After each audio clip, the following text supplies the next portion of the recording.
A body से B body transfer हो जाते हैं तो क्या बी बॉडी पर एक्सेस इलेक्ट्रॉन्स हो जाएंगे? पॉजिटिव चार्ज हमेशा अपने से दूर इलेक्ट्रिक फील्ड पैदा करेगा, नेगेटिव चार्ज हमेशा अपनी तरफ इलेक्ट्रिक फील्ड पैदा करेगा। सेमी इनफाइनाइट वायर का मतलब क्या, एक एंड दिख रहा है दूसरा एंड नहीं दिख रहा है, कि फ्लक्स वो इलेक्ट्रिक फील्ड बनाती है जो एरिया को परपेंडिकुलरली काटती है, जो एरिया को ग्रेस करती है, उससे फ्लक्स नहीं बनता है। वहीं रिंग के सेंटर पर जो पोटेंशियल बनेगा वो बता सकते हो कितना होगा, के क्यू डिवाइडेड बाय ए।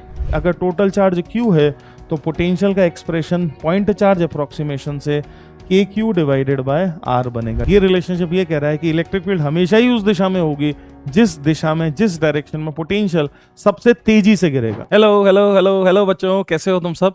उम्मीद कर रहा हूँ कि सब लोग बहुत बहुत बहुत अच्छे होंगे और प्रिपरेशन धुआंधार तरीके से तुम लोगों की चल रही होगी।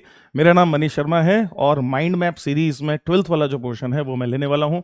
और आज भाई साहब हम इलेक्ट्रोस्टैटिक्स पर माइंड मैप सीरीज में बात करने वाले हैं, तो कमर कस के तैयार हो जाइए। इलेक्ट्रोस्टैटिक्स जो कि एक बहुत भारी पहाड़ जैसा है, पर्वत जैसा है, उस पर हम बात करने वाले हैं। और माइंड मैप सीरीज में पूरे इलेक्ट्रोस्टैटिक्स के सारे फंडों को फटाफट हम देखने वाले हैं, सो दैट इजी रिवीजन के पॉइंट ऑफ व्यू से ये हमारे लिए शानदार चीज हो जाए। ठीक है जी। तो पहले तो सबसे पहले सभी लोगों का बहुत बहुत स्वागत है, प्यार भरा नमस्कार, मेरी तरफ से सबको प्यार भरा नमस्कार। और आप जो दिन रात मेहनत कर रहे हैं और जिस जज्बे से आप लग रहे हैं और धुआंधार तरीके से जो काम कर रहे हैं, सबसे पहले तो उसको सैल्यूट करता हूं मैं। बहुत ज़्यादा अच्छा लगता है जब देखता हूं कि बच्चे, यूथ, जो मेरे देश का यूथ है, जो मेरे देश का भविष्य है, वो धुआंधार तरीके से लगा हुआ है। बहुत सुंदर लगता है देख के। तो बहुत शुभकामनाएं आपको इस वजह से कि आप बहुत मेहनत कर रहे हैं, है ना भी। और ऐसे ही करते रहिए बच्चों, तो आप देखेंगे कि मंजिल आप तक चल कर आएगी, आपको नहीं पहुंचना पड़ेगा, आप तक मंजिल आएगी। तो चलिए, समय हमारे पास बहुत कम है तो ज्यादा बात नहीं कर पाऊंगा, सीधे शुरू करूंगा इस माइंड मैप सीरीज में। तो हल्का सा इंट्रोडक्शन इस माइंड मैप सीरीज का मैं दे दूं। वैसे तो ये सीरीज चल ही रही है और तुम लोगों ने बहुत ज्यादा प्यार और बहुत ज्यादा सपोर्ट इस सीरीज को दिया है और बहुत सारे बच्चे इससे बहुत ज्यादा बेनिफिटेड हो रहे हैं, जैसा कि हमें कमेंट्स और फीडबैक्स के थ्रू मिल रहा है। अब हम इसका 12th वाला पोर्शन शुरू कर रहे हैं। तो भाई इलेक्ट्रोस्टैटिक्स की आज कंप्लीट इलेक्ट्रोस्टैटिक्स की बात होने वाली है। तो ये जो माइंड मैप सीरीज है, ये क्या बात को सोच के रखी गई है, एक बार मैं थोड़ा सा इस पर हल्का सा बताना चाहता हूं, सो दैट हम एकदम करेक्टली अलाइंड रहे इसके साथ। तो जनरली क्या होता है कि जब हम किसी टॉपिक को पढ़ते हैं जनरली, और ये टॉपिक बड़े होते हैं काफी, किसी भी चीज की हम बात करें, चाहे हम वर्क एनर्जी पावर की बात करें, रोटेशन की बात करें, इलेक्ट्रोस्टैटिक्स की बात करें, करंट इलेक्ट्रिसिटी की बात करें, तो बच्चे जो है जब हम पढ़ाते हैं तो समय लगता है टॉपिक को कवर करने में। और ऐसा होने की वजह से वो पूरा टॉपिक कंसोलिडेट नहीं हो पाता है, दिमाग में बैठ नहीं पाता है, और इस वजह से वो थोड़ा उखड़ा उखड़ा रहता है। पर एग्जाम में अच्छा स्कोर करने के लिए और अच्छी रैंक मारने के लिए पहली चीज जो बहुत ज्यादा जरूरी है, जो तुम सब भी बहुत अच्छे से जानते हो, वो है पूरे सिलेबस की पकड़। पूरा सिलेबस मेरी ग्रिप में होना चाहिए, पूरा सिलेबस मेरी पकड़ में होना चाहिए, है ना। तो उस चीज को ध्यान में रखते हुए और एग्जैक्टली एग्जाम के साथ अलाइन करते हुए तुम्हें इस सीरीज को डिजाइन किया गया है। क्रिस्प कंटेंट इस सीरीज में है, मुद्दे की मेन जो बातें हैं उन पर चर्चा होगी, उन पर बात होगी, सो दैट वो सारे बच्चे जिनको ओवरऑल कंसोलिडेट करने में दिक्कत होती है, वो इस सीरीज के थ्रू सब चीजों को एक साथ दिमाग में बिठा सके, है ना भाई। तो ये आसान काम नहीं है, इलेक्ट्रोस्टैटिक्स बहुत बड़ा चैप्टर है। हम इधर कोटा में जब इलेक्ट्रोस्टैटिक्स पढ़ाते हैं तो 1 महीना करीब लगता है इलेक्ट्रोस्टैटिक्स को खत्म होने में। इतने बड़े चैप्टर को इतने कम समय में कंसाइज करना आसान काम नहीं है ना। तो आपको एकदम हाई एनर्जी में पूरे समय चौकन्ना होकर देखना पड़ेगा इस वीडियो को, सारी बातों को बहुत अच्छे से समझना पड़ेगा। मैं कुछ भी छोड़ने वाला नहीं हूं, सारी चीजें मैं कवर करूंगा, पर आपको बहुत अटेंशन के साथ इस पूरे वीडियो को देखना होगा, जो कि मुझे पूरी उम्मीद है कि जो भी सीरियस बच्चा है, जो भी अच्छे बच्चे हैं, है ना, जो भी मेहनत करना करके अपनी मंजिल तक पहुंचना चाहते हैं, वो डेफिनेटली ऐसा कर रहे होंगे। और अगर प्रयास के मेरे बच्चे हैं तो फिर कहने ही क्या है, प्रयास वाले सभी बच्चे बहुत ईमानदारी से इसको देख रहे होंगे। और इवन लक्ष्य के जो बच्चे हैं जो अभी लिखेंगे इस साल एग्जाम, दैट मींस 2024 में, वो भी बहुत सीरियसली इसको देखने वाले हैं। तो चलिए भाई शुरू कर देते हैं, आगाज कर देते हैं, कहानी को शुरू कर देते हैं। इलेक्ट्रोस्टैटिक्स जो कि बहुत बड़ा पहाड़ है, उसको देखते हैं कि किस तरीके से हम इसमें क्या क्या कर पाएंगे। तो बहुत बड़ा टॉपिक है इलेक्ट्रोस्टैटिक्स पर, देखें कि क्या क्या किया जा सकता है और कैसे उसके टुकड़ों में उसको तोड़ा जा सकता है। तो बहुत ही साइंटिफिक तरीके से और इजी टू रिमेंबर वाले तरीके से मैंने इस टॉपिक को तोड़ा है। दैट मींस जिस फ्लो में हम पढ़ाते हैं उसी फ्लो में हम इसको रिकैप करेंगे। तो महाराज पूरे इलेक्ट्रोस्टैटिक्स को रिकैप करूंगा मैं, कंप्लीट इलेक्ट्रोस्टैटिक्स को रिकैप करूंगा। बीच बीच में कुछ जो पड़ाव आएंगे, उन पड़ावों के नाम है, सबसे पहले हम चार्जेस पर बात करेंगे, फिर उसके बाद कूलम्स लॉ पर बात करेंगे, फिर उसके बाद हम बात करेंगे इलेक्ट्रिक फील्ड पर, गॉस लॉ पर, electric field lines, Gauss law पर चर्चा होगी। फिर बात होगी पोटेंशियल एनर्जी पर, पोटेंशियल पर, डाइपोल पर, और अंत में लास्ट में बात होगी कंडक्टर्स पर। दैट मीन्स कुछ भी नहीं छोड़ रहा हूं, इसी फ्लो में। तो ये मैंने केवल आपको इसलिए बताया सो दैट आप अपने दिमाग में कंपार्टमेंट बनाते जाएं। माइंड मैप का मतलब तो तुम अच्छे से जानते ही हो। सारी चीजों को कंपार्टमेंटलाइज करना है हमें, दिमाग में उनकी जगह बनानी है कि चार्ज तो मतलब क्या क्या क्या क्या क्या क्या चीजें थी, इलेक्ट्रिक फील्ड तो मतलब क्या क्या क्या क्या चीजें थी।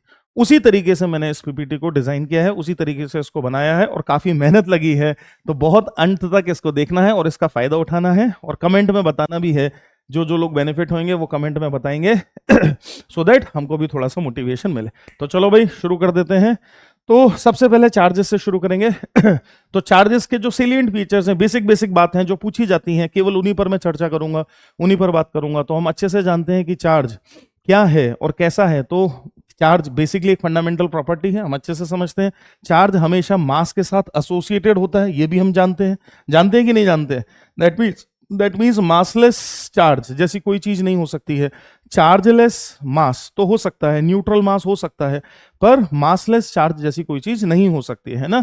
तो ऑलवेज एसोसिएटेड विद मास, है ना। तो एसोसिएटेड विद मास, मेन जो बातें हैं बस मैं वही लिखूंगा। मास के साथ एसोसिएटेड है, पहली चीज जो आप अच्छे से जानते हैं। दूसरी चीज पॉजिटिव और नेगेटिव दो तरह के चार्जेस होते हैं वैसे तो माइक्रोस्कोपिक लेवल पर मैक्रोस्कोपिक लेवल पर हम बात करें तो हम अच्छे से जानते हैं कि केवल फ्री इलेक्ट्रॉन्स के मूवमेंट से ही हम चार्ज बॉडीज की बात करते हैं। दैट मीन्स अगर दो न्यूट्रल बॉडीज हैं और अगर उन न्यूट्रल बॉडीज के बीच चार्ज का, दैट मीन्स इलेक्ट्रॉन्स का एक्सचेंज हो जाए, ये एक न्यूट्रल बॉडी है और ये एक न्यूट्रल बॉडी है, ए और बी, ये ए है ये बी है, न्यूट्रल बॉडीज है। न्यूट्रल बॉडीज क्यों है? क्योंकि भाई साहब जितने प्रोटॉन्स है उतने इलेक्ट्रॉन्स है, एटम को ही न्यूट्रल बनाया है ना। तो यूनिवर्स ने, नेचर ने एटम को ही न्यूट्रल बनाया। तो ओवरऑल मैटर इन जनरल तो न्यूट्रल ही है हमारे चारों तरफ।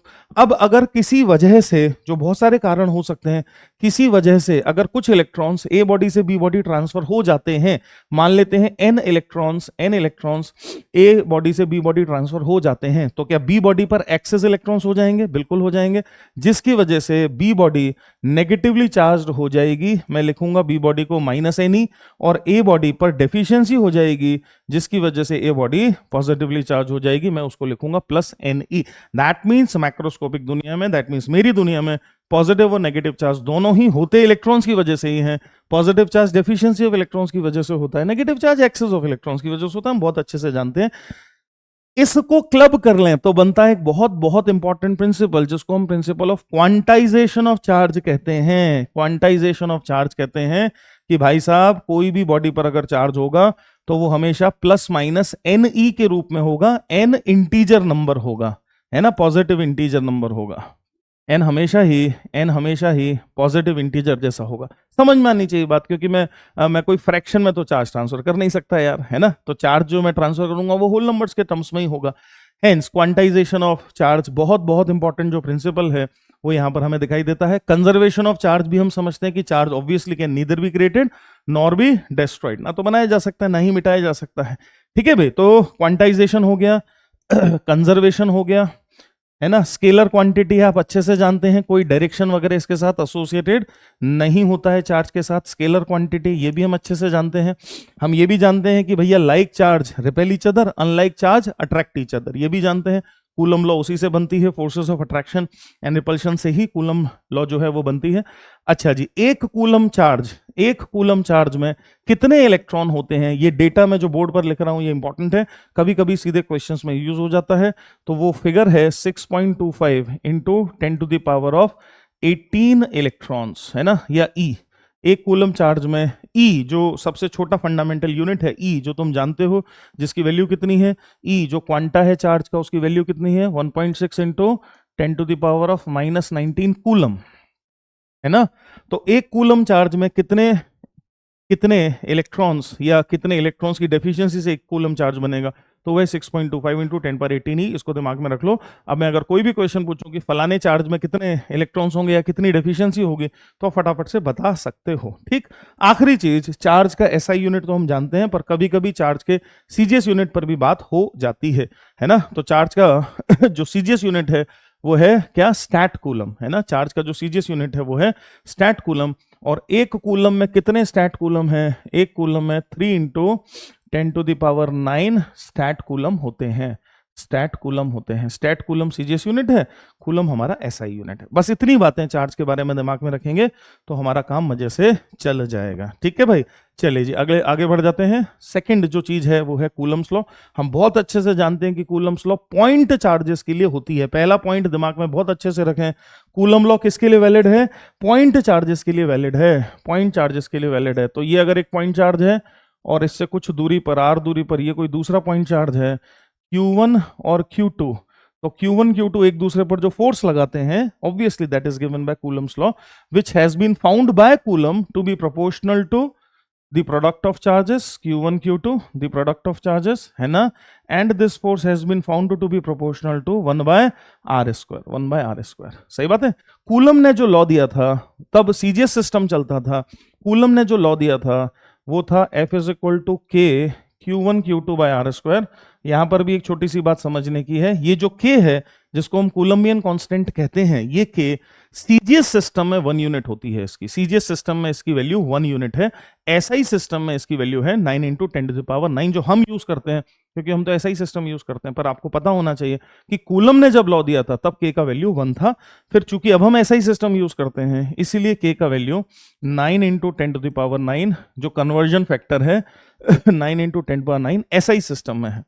एसआई सिस्टम में है ना, एसआई सिस्टम में। ठीक, बढ़िया बात है, बहुत ही बढ़िया, शाबाश।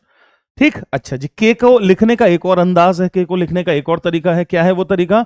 1/4πε0। तो K को हम 1/4πε0 भी लिखते हैं। यहां जो ε0 है इसका क्या नाम है? Permittivity of free space. यहां जो ε0 है उसको क्या कहेंगे हम? परमिटिविटी ऑफ फ्री स्पेस, है ना भाई, परमिटिविटी ऑफ फ्री स्पेस। तो this is permittivity. Free space का क्या मतलब होता है? फ्री स्पेस का क्या मतलब होता है? फ्री स्पेस का मतलब होता है वैक्यूम। तो this is basically permittivity of vacuum. Permittivity क्या होती है सर? तो परमिटिविटी एक पैरामीटर है जो बेसिकली मुझे यह बताता है कि इलेक्ट्रिक फील्ड लाइंस किसी मीडियम में किस तरह से चलेंगी, है ना, इलेक्ट्रिक फील्ड लाइंस किसी मीडियम में किस तरह से चलेंगी। Higher the value of permittivity lesser would be the easiness, मतलब उनको ज्यादा परेशानी होगी इलेक्ट्रिक फील्ड लाइंस को मीडियम के थ्रू चलने में, अगर परमिटिविटी का वैल्यू बहुत ज्यादा होगा या ज्यादा होगा। तो कंडक्टर्स के लिए ये इनफाइनाइट हो जाता है। ठीक, एक और चीज यहां समझने की है, एक शब्द है रिलेटिव परमिटिविटी। रिलेटिव परमिटिविटी किसी भी मीडियम की परमिटिविटी डिवाइडेड बाय वैक्यूम की परमिटिविटी होती है। जैसे रिलेटिव डेंसिटी डिफाइन करते हैं अपन, ठीक उसी प्रकार से रिलेटिव परमिटिविटी। और जो सबसे मजेदार बात है, जो बहुत कम बच्चों को पता होती है, कि यही रिलेटिव परमिटिविटी डाइलेक्ट्रिक कांस्टेंट भी बनती है। यहां भी एक बहुत बड़ा कंफ्यूजन है कि भैया डाइलेक्ट्रिक कांस्टेंट का सिंबल भी K है और कूलम्बियन कांस्टेंट का सिंबल भी K है ना। कुछ बच्चे इसमें जबरदस्ती परेशान और कंफ्यूज हो जाते हैं। आपको कंफ्यूज नहीं होना है, क्योंकि महाराज सिंबल तो हमारे पास उतने ही है ना, करें क्या, सिंबल तो थोड़े से ही हैं। तो क्या एक एक सिंबल कई कई चीजों को रिप्रेजेंट कर सकता है? क्यों नहीं कर सकता, कोई प्रॉब्लम नहीं है ना भाई। So this is further equal to K, जिसको अपन डाइलेक्ट्रिक कांस्टेंट भी कहते हैं। तो dielectric constant basically relative permittivity होता है। दिमाग में इसको फिक्स कर लीजिए कि डाइलेक्ट्रिक कांस्टेंट रिलेटिव परमिटिविटी होता है। हेंस किसी भी मीडियम की परमिटिविटी अगर निकालनी है तो डाइलेक्ट्रिक कांस्टेंट इनटू ε0 कर देंगे। ठीक, ε0 की वैल्यू अपने को पता है 8.85 × 10⁻12। बढ़िया जी, बहुत बढ़िया बात है। अच्छा जी, अब इधर कूलम लॉ पर लौटाएं। कूलम लॉ की कुछ बातें करें तो हम अच्छे से जानते हैं कि जो डायरेक्शन है वो लाइक रिपेल और अनलाइक अट्रैक्ट से मिलता है। पर जो भी फोर्स होगा उसका जो डायरेक्शन होगा, क्या वो हमेशा ये जो लाइन जॉइनिंग चार्जेस है, क्या जो फोर्स होगा क्या वो हमेशा लाइन जॉइनिंग चार्जेस पर ही रहेगा? यस और नो। क्या फोर्स जो है क्या वो हमेशा इन दोनों चार्जेस को ज्वाइन करने वाली जो लाइन है क्या हमेशा इसी पर होगा? बिल्कुल इसी पर होगा। अगर रिपल्शन फोर्स है तो बाहर की तरफ लग रहा होगा, अगर अट्रैक्शन फोर्स है तो अंदर की तरफ लग रहा होगा। क्या ये न्यूटन के थर्ड लॉ का पालन कर रहा है? क्या ये एक रियल फोर्स है? क्या कूलम्बियन फोर्स एक रियल फोर्स है? न्यूटन थर्ड लॉ के एक्शन रिएक्शन पेयर को फॉलो कर रहा है, बिल्कुल फॉलो कर रहा है। सही है, बढ़िया जी, बहुत बढ़िया बहुत बढ़िया। कभी कभी वेक्टर फॉर्मेट में क्वेश्चन बन जाते हैं कूलम लॉ पर, वेक्टर फॉर्मेट में क्वेश्चन बन जाते हैं कि पोजीशन वेक्टर दे दिया मैंने Q1 का, पोजीशन वेक्टर दे दिया मैंने Q2 का, और फिर आपसे पूछा कि भैया बताइए जो फोर्स लग रहा होगा वो कैसा लग रहा होगा, क्या लग रहा होगा। जैसे फॉर एग्जाम्पल मान लेते हैं अगर मैं कुछ ऐसा कर दूं कि यहाँ पर मैं एक्स एक्सेस और वाई एक्सेस बना दूं, ऐसे बना दी मैंने, और मैं Q1 और Q2 के पोजीशन वेक्टर डिफाइन कर दूं, कर सकता हूं, क्यों नहीं कर सकता? तो मैं Q1 और Q2 के पोजीशन वेक्टर अगर डिफाइन कर दूं इस ओरिजिन से, तो लेट अस इमेजिन Q1 का पोजीशन वेक्टर मैंने ये डिफाइन कर दिया और Q2 का पोजीशन वेक्टर, और ऐसा ही मैंने Q2 का पोजीशन वेक्टर ये डिफाइन कर दिया, है ना। Let us call them as R1 vectors and R2 vectors. तो ये हो गया R1 वेक्टर और ये हो गया R2 वेक्टर, है ना। अब मैं अगर निकालना चाहता हूं कि what is the force on two due to one, force on two due to one, जो कि बाहर की तरफ मैं दिखा रहा हूं ऐसे, है ना, force on two due to one. तो क्या ये जो ये तो मैग्नीट्यूड लिखा हुआ है, इसको वेक्टर एक्सप्रेशन मुझे बनाना होगा, है ना, वेक्टर फॉर्म में मुझे लिखना होगा। तो क्या उसके लिए मुझे ये वाला वेक्टर चाहिए, ये वाला वेक्टर चाहिए R वेक्टर। तो मैं R को अगर एक वेक्टर की तरह इमेजिन करूं, एक ऐसा वेक्टर जो Q1 से Q2 जा रहा है, ऐसे वेक्टर की तरह अगर मैं R को इमेजिन करूं, तो क्या तुम देख रहे हो vector R1 plus vector R बराबर वेक्टर R2। वेक्टर R की वैल्यू है vector R2 minus vector R1। तो क्या मैं उसी फोर्स को वेक्टर फॉर्म में भी एक्सप्रेस कर सकता हूं? तो वही जो फोर्स है उसको मैं वेक्टर फॉर्म में एक्सप्रेस करूं तो force F would be equal to K Q1 Q2 divided by R square, और यूनिट वेक्टर से मल्टीप्लाई करना पड़ेगा मुझे। कौन सा यूनिट वेक्टर, कौन सा यूनिट वेक्टर? वेक्टर आर का unit vector R cap, vector R का यूनिट वेक्टर आर कैप, है ना। वेक्टर आर क्या है? R2 minus R1। Vector are क्या है? R2 minus R1। इसी को आप चाहें तो ऐसा भी लिख सकते हैं K Q1 Q2 divided by R cube और vector R2 minus vector R1। कभी कभी क्वेश्चंस बन जाते हैं जिसमें वेक्टर फॉर्म की जरूरत पड़ती है, केवल इसलिए मैंने बताया, घबराने की कोई जरूरत नहीं है।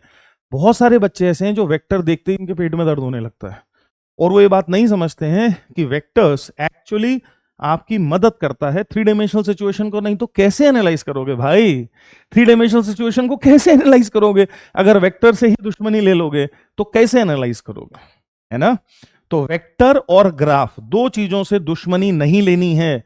ये दोनों चीजें बहुत इंपॉर्टेंट हैं, और अगर आप चाहते हैं कि आपका अच्छा सिलेक्शन हो तो ये दोनों में आपका हाथ बहुत सदा हुआ होना चाहिए। वेक्टर्स अच्छे होने चाहिए, ग्राफ भी अच्छे होने चाहिए। ठीक, ग्राफ तो आते ही हैं हमें, ऐसा है।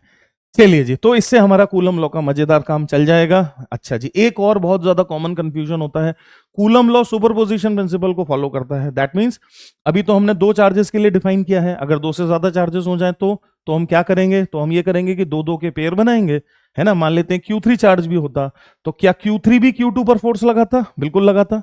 और अब Q2 पर नेट फोर्स दोनों के सुपरपोजिशन से निकलता। दैट मींस हमने ये इमेजिन कर लिया है कि Q1 जो Q2 पर फोर्स लगा रहा है वो किसी भी दूसरे चार्ज के प्रेजेंट या नॉन प्रेजेंट होने से उसकी सेहत पर कोई भी फर्क नहीं पड़ रहा है। यहां से एक बहुत बहुत बहुत इंपॉर्टेंट बात बनती है जिसमें काफी बच्चों को कंफ्यूजन होता है, तो यहां पर एक सेकंड के लिए बस समझ लें सो दैट वो कंफ्यूजन आपके दूर हो जाए।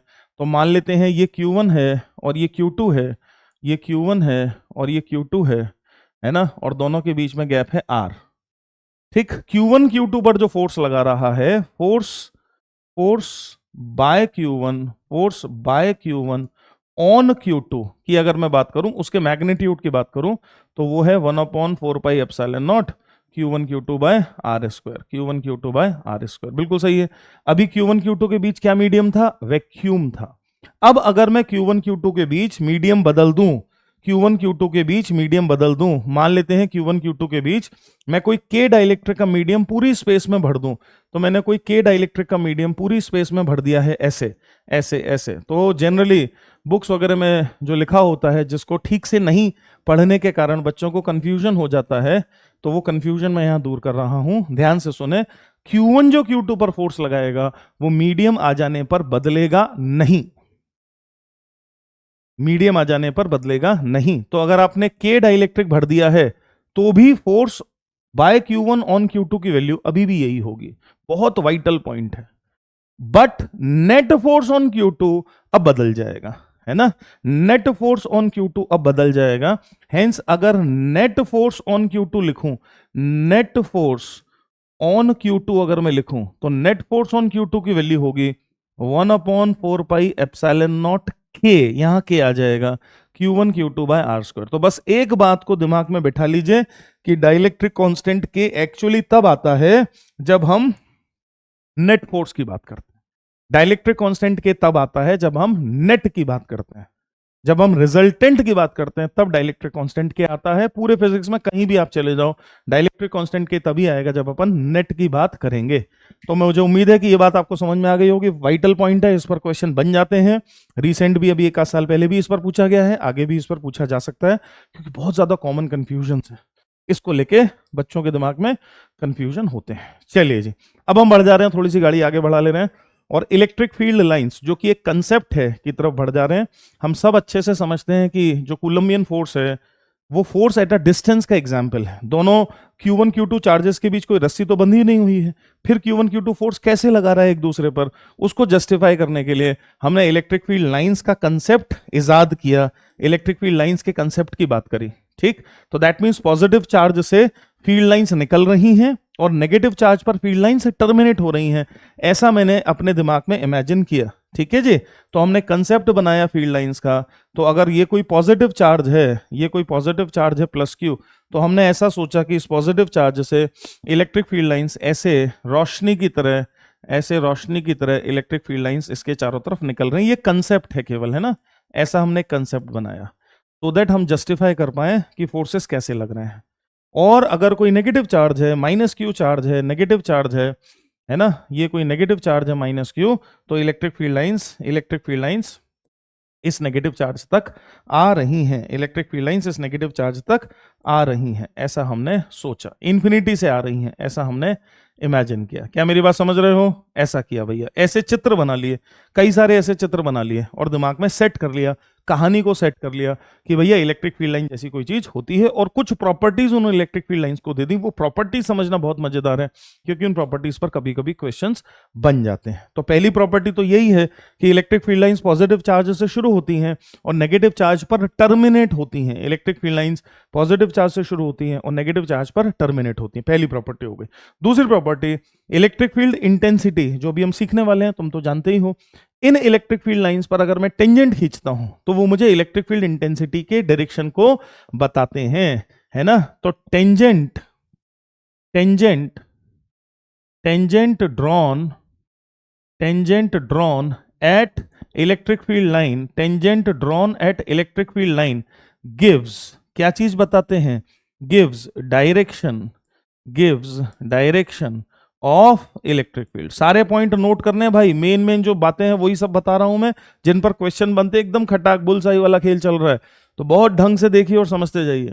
तो tangent drawn at electric field lines gives the direction of electric field intensity, है ना। और इस वजह से कोई भी दो इलेक्ट्रिक फील्ड लाइंस कभी भी एक दूसरे को काट नहीं सकती हैं, जो कि तुम अच्छे से जानते हो। कोई भी दो इलेक्ट्रिक फील्ड लाइंस एक दूसरे को काट नहीं सकती हैं, क्योंकि अगर उन्होंने ऐसा किया, अगर दो इलेक्ट्रिक फील्ड लाइन एक दूसरे को काटी तो क्या होगा, जो कॉमन पॉइंट होगा उस कॉमन पॉइंट पर दो टेंजेंट खींचे जा सकेंगे, एक इस लाइन की वजह से, एक इसकी वजह से, है ना।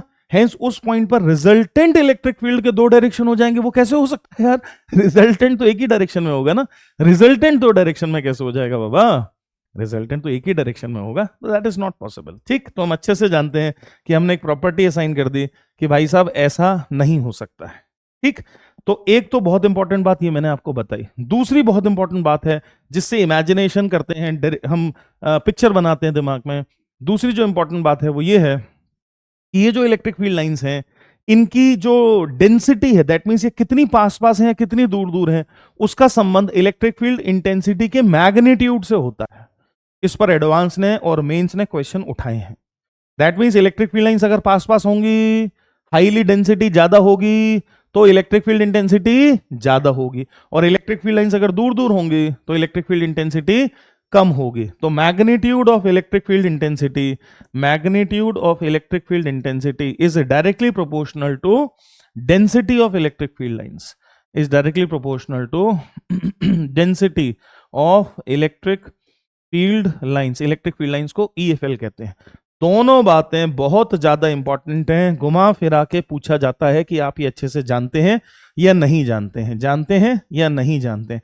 एक बार तो आईटी ने ऐसा भी क्वेश्चन पूछा, अगर मैं क्वेश्चन की बात करूं तो ऐसा भी क्वेश्चन पूछा कि मान लेते हैं ये इलेक्ट्रिक फील्ड लाइंस हैं, तुम देखोगे PYQs में तो दिख जाएगा, ये इलेक्ट्रिक फील्ड लाइंस हैं और कोई दो पॉइंट बता दिए A और B, यहाँ कोई पॉइंट बता दिया A और यहाँ कोई पॉइंट बना दिया B, आपको केवल ये बताना है कि ए और बी में से higher magnitude of electric field कहाँ बनेगी।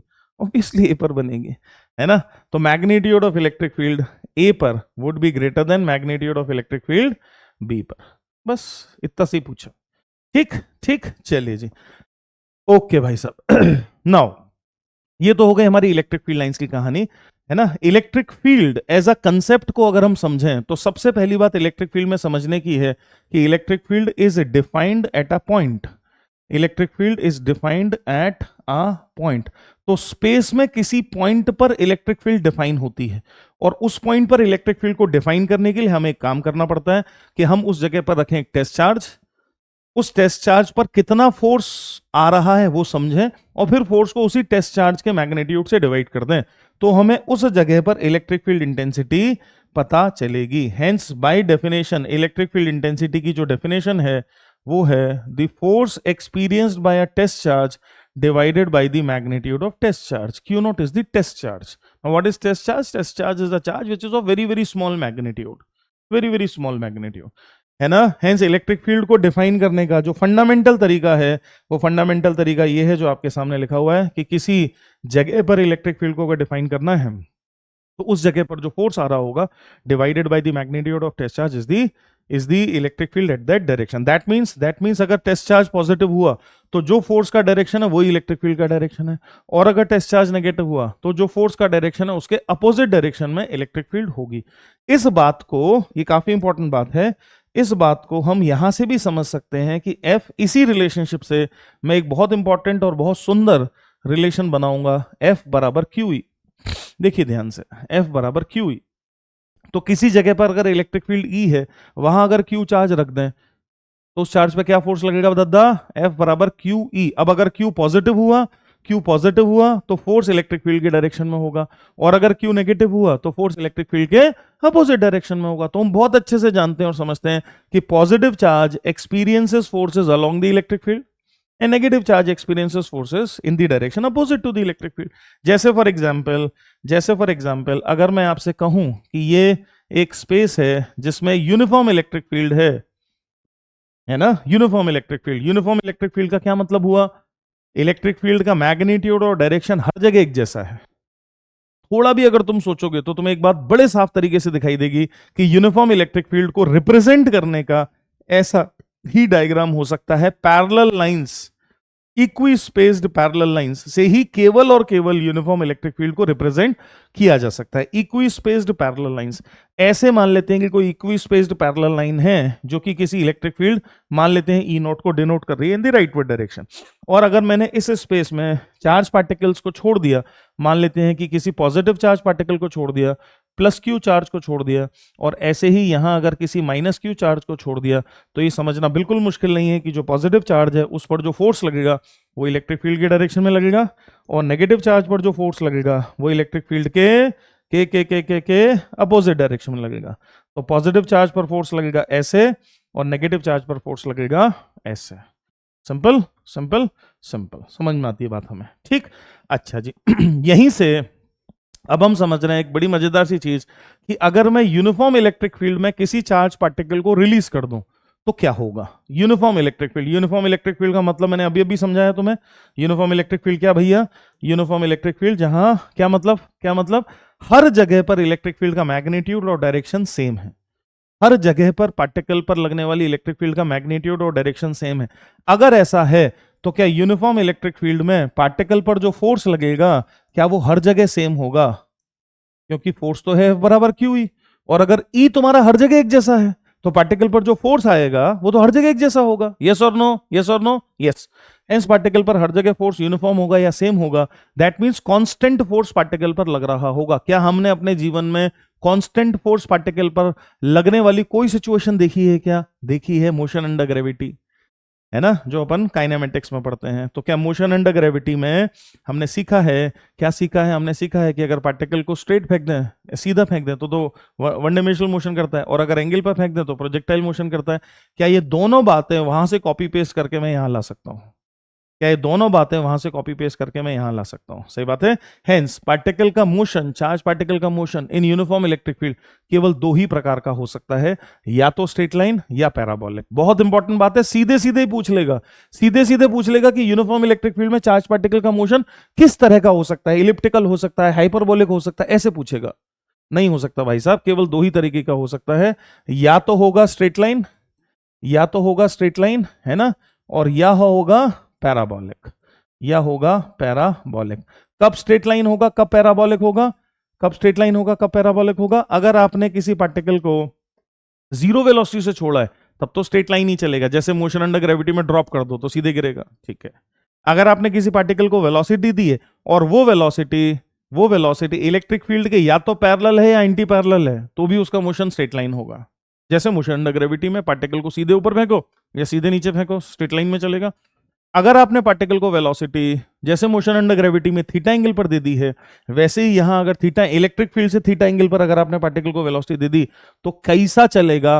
पैराबोलिक चलेगा। और पता है राज की बात बताऊं, राज की बात यह है कि उधर हमने जितने फॉर्मूले पढ़े थे, टाइम पीरियड, हाइट वगैरह वगैरह, सारे लग जाएंगे, सारे लग जाएंगे। केवल आपको रिलेट करना आना चाहिए। हेंस इसमें पढ़ने को कुछ भी ताजा नहीं है। अगर आपको बस इतना समझ में आ गया, बस ये समझ में आ गया, खेल खत्म हो गया। और मैं चाहता हूं कि इसको और एग्जैजरेट करके आप ये समझें कि कांस्टेंट फोर्स जब पार्टिकल पर लगता है, कांस्टेंट फोर्स जब पार्टिकल पर लगता है तो पार्टिकल का मोशन या तो स्ट्रेट लाइन होता है या पैराबोलिक होता है, या पैराबोलिक होता है। चलिए जी, अब हम इलेक्ट्रिक फील्ड के कई सारे एग्जाम्पल्स हैं, कई सारे फॉर्मूले हमारे कोर्स में, है ना भी, electric field different different charges की वजह से। तो फटाफट से सारे केसेस, जितने पॉसिबल केसेस हो सकते हैं, सारे केसेस हम देखने वाले हैं। सारे केसेस में जो एक्सप्रेशंस लगेंगे वो देखने वाले हैं। आइए जी, तो सबसे पहले तो पॉइंट चार्ज की बात करें तो पॉइंट चार्ज की वजह से तो इलेक्ट्रिक फील्ड हम समझते हैं कितना, K Q divided by are square. तो अगर ये कोई क्यू चार्ज है, ये कोई क्यू पॉइंट चार्ज है, ये कोई क्यू पॉइंट चार्ज है, और इस पॉइंट चार्ज से आर दूरी पर यहां कोई पॉइंट लिया मैंने, और इस पॉइंट पर अगर हम इलेक्ट्रिक फील्ड की बात कर रहे हैं तो इस पॉइंट पर जो इलेक्ट्रिक फील्ड होगी वो ऐसे बाहर की तरफ होगी। मैं क्यू को पॉजिटिव मानकर चल रहा हूं। अच्छा, पूरे डिस्कशन में मैं चार्जेस को हमेशा पॉजिटिव मानकर चलूंगा। हेंस अगर नेगेटिव चार्जेस होंगे तो उससे केवल इतना फर्क पड़ जाएगा कि डायरेक्शन रिवर्स हो जाएगा, बस, और कोई फर्क नहीं पड़ेगा, है ना भाई। हेंस जो इलेक्ट्रिक फील्ड आएगी उसका जो मैग्नीट्यूड होगा हम सब जानते हैं, that would be like K Q divided by are square, K Q divided by are square. ये पॉइंट अगर इधर ना होके, इस तरफ ना होके, अगर इस तरफ होता, ऐसा भी हो सकता था, अगर ये पॉइंट इस तरफ ना होके अगर इस तरफ होता, उतने ही डिस्टेंस आर पर इस तरफ होता, तो इस तरफ भी इलेक्ट्रिक फील्ड ऐसे ही के क्यू बाय आर स्क्वायर बनती, और उसका जो डायरेक्शन है वो डायरेक्शन ऐसे होता, है ना, मैग्नीट्यूड सेम होता, K Q by are square, K Q by are square. Simple सी बात है, सिंपल सी बात है, कोई कष्ट वाली बात नहीं है ना। अच्छा जी, यहां थोड़ा सा कुछ मजेदार काम किया जा सकता है। तो अगर अपन एक काम करें, अगर अपन ई वर्सेस आर का एक ग्राफ प्लॉट करने की कोशिश करें, है ना, ई वर्सेस आर का, तो ई वर्सेस आर या ई वर्सेस एक्स बोलते हैं इसको जनरली, ई वर्सेस एक्स का एक ग्राफ प्लॉट करने की कोशिश करें, और ये कन्वेंशन ले लें कि राइटवर्ड डायरेक्शन मतलब पॉजिटिव और लेफ्टवर्ड डायरेक्शन मतलब नेगेटिव। तो पॉजिटिव एक्स एक्सेस पर इलेक्ट्रिक फील्ड पॉजिटिव है, मतलब इलेक्ट्रिक फील्ड ऊपर की तरफ रहेगी, और नेगेटिव एक्स एक्सिस पर इलेक्ट्रिक फील्ड नेगेटिव है, मतलब ग्राफ नीचे की तरफ रहेगा। थोड़ा भी ध्यान से सोचोगे तो तुम्हें खुद ही समझ में आएगा कि ई वर्सेस एक्स का जो ग्राफ है वो ई वर्सेस एक्स का ग्राफ कुछ इस प्रकार से बनेगा फॉर अ पॉजिटिव चार्ज। तो यहाँ एक पॉजिटिव चार्ज रखा हुआ है, यहाँ एक पॉजिटिव चार्ज रखा हुआ है प्लस क्यू, और उसके लिए ई वर्सेस एक्स का ग्राफ प्लॉट किया है जो कि कुछ इस तरह का होगा। कभी कभी पूछ लेता है, खासकर एडवांस में पूछ लेता है, मेंस में भी कभी कभी पूछ लेता है ई वर्सेस एक्स के ग्राफ। ये मैंने पॉजिटिव चार्ज के लिए बनाया है, ये पॉजिटिव चार्ज है प्लस क्यू। अगर ये चार्ज नेगेटिव होता तो क्या फर्क पड़ जाता, ये दोनों इलेक्ट्रिक फील्ड अंदर की तरफ हो जाती, ये भी इधर हो जाती, ये भी इधर हो जाती, है ना। पॉजिटिव चार्ज हमेशा अपने से दूर इलेक्ट्रिक फील्ड पैदा करेगा, नेगेटिव चार्ज हमेशा अपनी तरफ इलेक्ट्रिक फील्ड पैदा करेगा। ऐसे दिमाग में इसको सेट करिए। ग्राफ में क्या फर्क पड़ जाता, ग्राफ में क्या फर्क पड़ जाता, चूंकि ये इधर हो जाता है ना, हेंस ये इलेक्ट्रिक फील्ड पॉजिटिव की जगह नेगेटिव हो जाती, तो क्या ये चौथे क्वाड्रेंट में आ जाता और ये सेकंड क्वाड्रेंट में पहुंच जाता। समझ गए। तो जैसा मैंने प्लस क्यू के लिए ग्राफ बनाया है, ऐसा ही अगर मैं माइनस क्यू के लिए भी ग्राफ बनाना चाहूं, माइनस क्यू के लिए भी ग्राफ बनाना चाहूं, तो कोई मुश्किल चीज नहीं है। ये अगर माइनस क्यू है तो अगर अपन इसके लिए ग्राफ बनाना चाहें तो कोई दिक्कत नहीं है। ये ग्राफ बना था पहले और तीसरे में, ये ग्राफ बनेगा दूसरे और चौथे में, ये ग्राफ बनेगा दूसरे और चौथे में, है ना। फिर कॉम्बिनेशन ऑफ चार्जेस करके भी ग्राफ बन जाते हैं। तो ये एक इंटरेस्टिंग जगह है। और जैसा कि मैंने कहा, ग्राफ देख के ज्यादातर बच्चों के पेट में दर्द हो जाता है, इसीलिए ग्राफ वाले क्वेश्चन आते हैं। तो ग्राफ वाले क्वेश्चंस को बिल्कुल नहीं छोड़ना है, उनको अपनी भैया ताकत बनाना है, स्ट्रेंथ बनाना है। अच्छा जी, अब फटाफट से मैंने डायग्राम्स बोर्ड पर बना रखे हैं, फटाफट से मैं रिजल्ट लिखूंगा। सारे रिजल्ट को आप दिमाग में याद करेंगे। प्रूफ करें ना करें कोई फर्क नहीं पड़ता है, डेरिवेशन कर पाए ना कर पाए कोई दिक्कत नहीं है, इन रिजल्ट्स को आपको याद करना होगा। तो ये अगर एक सर्कुलर आर्क है having a charge density of lambda, और ये आर्क सेंटर पर, ये सेंटर है, इस आर्क का ये सेंटर है, इस सेंटर पर 2 फाई एंगल बनाता है, 5 फाई ईच, है ना। तो इस जगह पर, इस सेंटर पर जो इलेक्ट्रिक फील्ड बनेगी, वो इलेक्ट्रिक फील्ड ऐसे डाउनवर्ड डायरेक्शन में बनेगी। हम सब अच्छे से जानते हैं इलेक्ट्रिक फील्ड कैसे बनेगी, इलेक्ट्रिक फील्ड डाउनवर्ड डायरेक्शन में बनेगी, और उसका एक्सप्रेशन होगा, इलेक्ट्रिक फील्ड का एक्सप्रेशन होगा E is equal to 2k lambda by R sine phi. बहुत इंपॉर्टेंट है, सीधे सीधे यूज हो जाता है, दिमाग में बिठाओ और याद करते जाओ मेरे साथ। 2k lambda by R sine phi, 2k lambda by R sine phi. अब अगर ये सेमी सर्कल होता तो फाई की वैल्यू π/2 हो जाती, आंसर आता 2k लैम्डा बाय आर। बोलो, अगर ये सेमी सर्कल होता आंसर कितना आता, फटाफट चलो। अगर ये सेमी सर्कल होता फाई हो जाता π/2, आंसर आता कितना, 2k लैम्डा बाय आर, है ना। अगर ये क्वाड्रेंट होता, दैट मींस 1/4, सर्कल का 1/4 होता, तो 2 फाई की वैल्यू 90 होती, फाई की वैल्यू π/4 होती। फटाफट फाई की वैल्यू π/4 रखो, 1/√2, √2 k lambda by R answer आता, and so on. Hence arc पर बेस फटाफट हम कर सकते हैं, अगर हमको ये रिजल्ट बाय हार्ट याद हो जाएगा तो, है ना भाई। तो इसको बाय हार्ट याद करना है हमें, इस रिजल्ट को दिमाग में बिठाना है, बाय हार्ट याद करना है ऐसा खेल खेलना है। ऐसे ही मैं सारे रिजल्ट आपके सामने लेकर आने वाला हूं, तो फटाफट सब रिजल्ट्स वैसे तो याद है हमें, एक बार रिवाइज कर लेंगे मेरे साथ। रिंग है, रिंग की एक्सिस पर एक पॉइंट दिख रहा है आपको P, और इस पॉइंट P पर इलेक्ट्रिक फील्ड की चर्चा हो रही है, इलेक्ट्रिक फील्ड की बात हो रही है। हम सब अच्छे से जानते हैं कि अगर रिंग पर चार्ज है Q, तो जो इलेक्ट्रिक फील्ड है, रिंग पर चार्ज है Q और सेंटर से डिस्टेंस है x और रिंग का रेडियस है a, तो इलेक्ट्रिक फील्ड है kqx divided by a square plus x square to the power 3/2, ऐसा kqx upon a square plus x square to the power 3/2। याद कर लीजिए, दिमाग में अच्छे से बैठा लीजिए। सेंटर पर इलेक्ट्रिक फील्ड क्या है, x को 0 रख दूंगा तो इलेक्ट्रिक फील्ड 0 आ जाएगी, और अगर x को इनफाइनाइट कर दूंगा तो भी इलेक्ट्रिक फील्ड 0 आ जाएगी। हेंस एक पॉइंट होगा जरूर जहां इलेक्ट्रिक फील्ड मैक्सिमम होगी, क्योंकि सेंटर से इन्फिनिटी जब हम जा रहे हैं तो 0 से 0 जा रहे हैं। तो हम सब अच्छे से जानते हैं कि इलेक्ट्रिक फील्ड मैक्सिमम कहां होती है, a/√2 पर होती है। इस रिजल्ट की अगर चीर फाड़ करें तो पहला इसका जो बहुत इंपॉर्टेंट पॉइंट है वो ये है कि at x is equal to a/√2, बहुत ज्यादा इंपॉर्टेंट है ये। Electric field is E is maximum, E is maximum. इतना ही नहीं, अगर मैं a/√2 यहां रख दूं, x की वैल्यू रख दूं a/√2, और अब E के लिए सॉल्व करूं, अब इसको E के लिए सॉल्व करूं, तो मैक्सिमम इलेक्ट्रिक फील्ड का एक्सप्रेशन आएगा 2/3√3 kq divided by a square. ये सब टिप्स पर होना चाहिए, बाय हार्ट याद होना चाहिए, ये एक्सप्रेशन आएगा, है ना भाई। a/√2 पर इलेक्ट्रिक फील्ड मैक्सिमम है, बहुत ज्यादा यूजफुल चीज है, बहुत ज्यादा यूजफुल चीज है, बहुत ज्यादा यूज किया जाता है। अच्छा जी, दूसरी चीज जो इसमें इंपॉर्टेंट है वो ये है कि अगर x बहुत छोटा हो जाए a से, लेस देन a हो जाए, देखो ध्यान से, अगर x लेस देन a हो जाए, है ना, तो a square plus x square तो a स्क्वायर बनेगा, नीचे में पावर a³ रह जाएगी। तो जो इलेक्ट्रिक फील्ड है, that electric field will be given by kq(x) divided by a³, kq(x) divided by a³।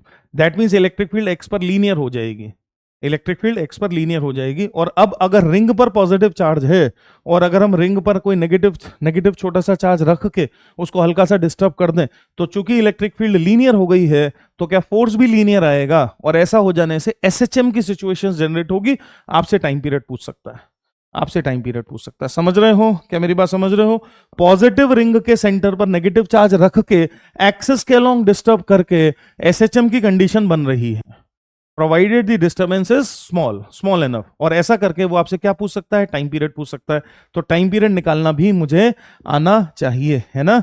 तो मान लेते हैं मैंने कोई स्मॉल क्यू चार्ज रखा, तो स्मॉल क्यू चार्ज पर फोर्स हो जाएगा कि capital Q small Q by A cube into x, ये तो हो जाएगा फोर्स। और उस स्मॉल क्यू चार्ज का अगर मास m है तो मास से डिवाइड कर दोगे, आ जाएगा एक्सेलरेशन, ओमेगा स्क्वायर एक्स से कंपेयर करो, ओमेगा निकालो, टाइम पीरियड निकालो, नक्की करो, खत्म करो कहानी को। समझ में आ जाता है, समझ में आ जाता है। चलिए भाई साहब, अगली चीज, चार्ज्ड फाइनाइट वायर, बहुत इंपॉर्टेंट केस है। तो ये एक चार्ज फाइनाइट वायर है, एंगल जो सबटेंड हो रहे हैं इस पॉइंट पर, ये अल्फा है, ये बीटा है, और वायर से परपेंडिकुलर आर दूरी पर इलेक्ट्रिक फील्ड के ये दो कंपोनेंट हैं जिसको अपन एक्स कंपोनेंट और वाई कंपोनेंट की तरह देखते हैं या बोलते हैं। तो जो एक्स कंपोनेंट है वो है K lambda by R sine of alpha plus sine of beta. This is one of the most important result. और ऐसा ही जो वाई कंपोनेंट है ई वाई, जो मैंने ऊपर की तरफ दिखाया है, वो है K lambda by R cos of alpha minus cos of beta, है ना, ऐसा cos of alpha minus cos of beta. ये रिजल्ट है भाई साहब, दिमाग में अच्छे से बैठा लीजिए, बहुत ज्यादा यूजफुल है।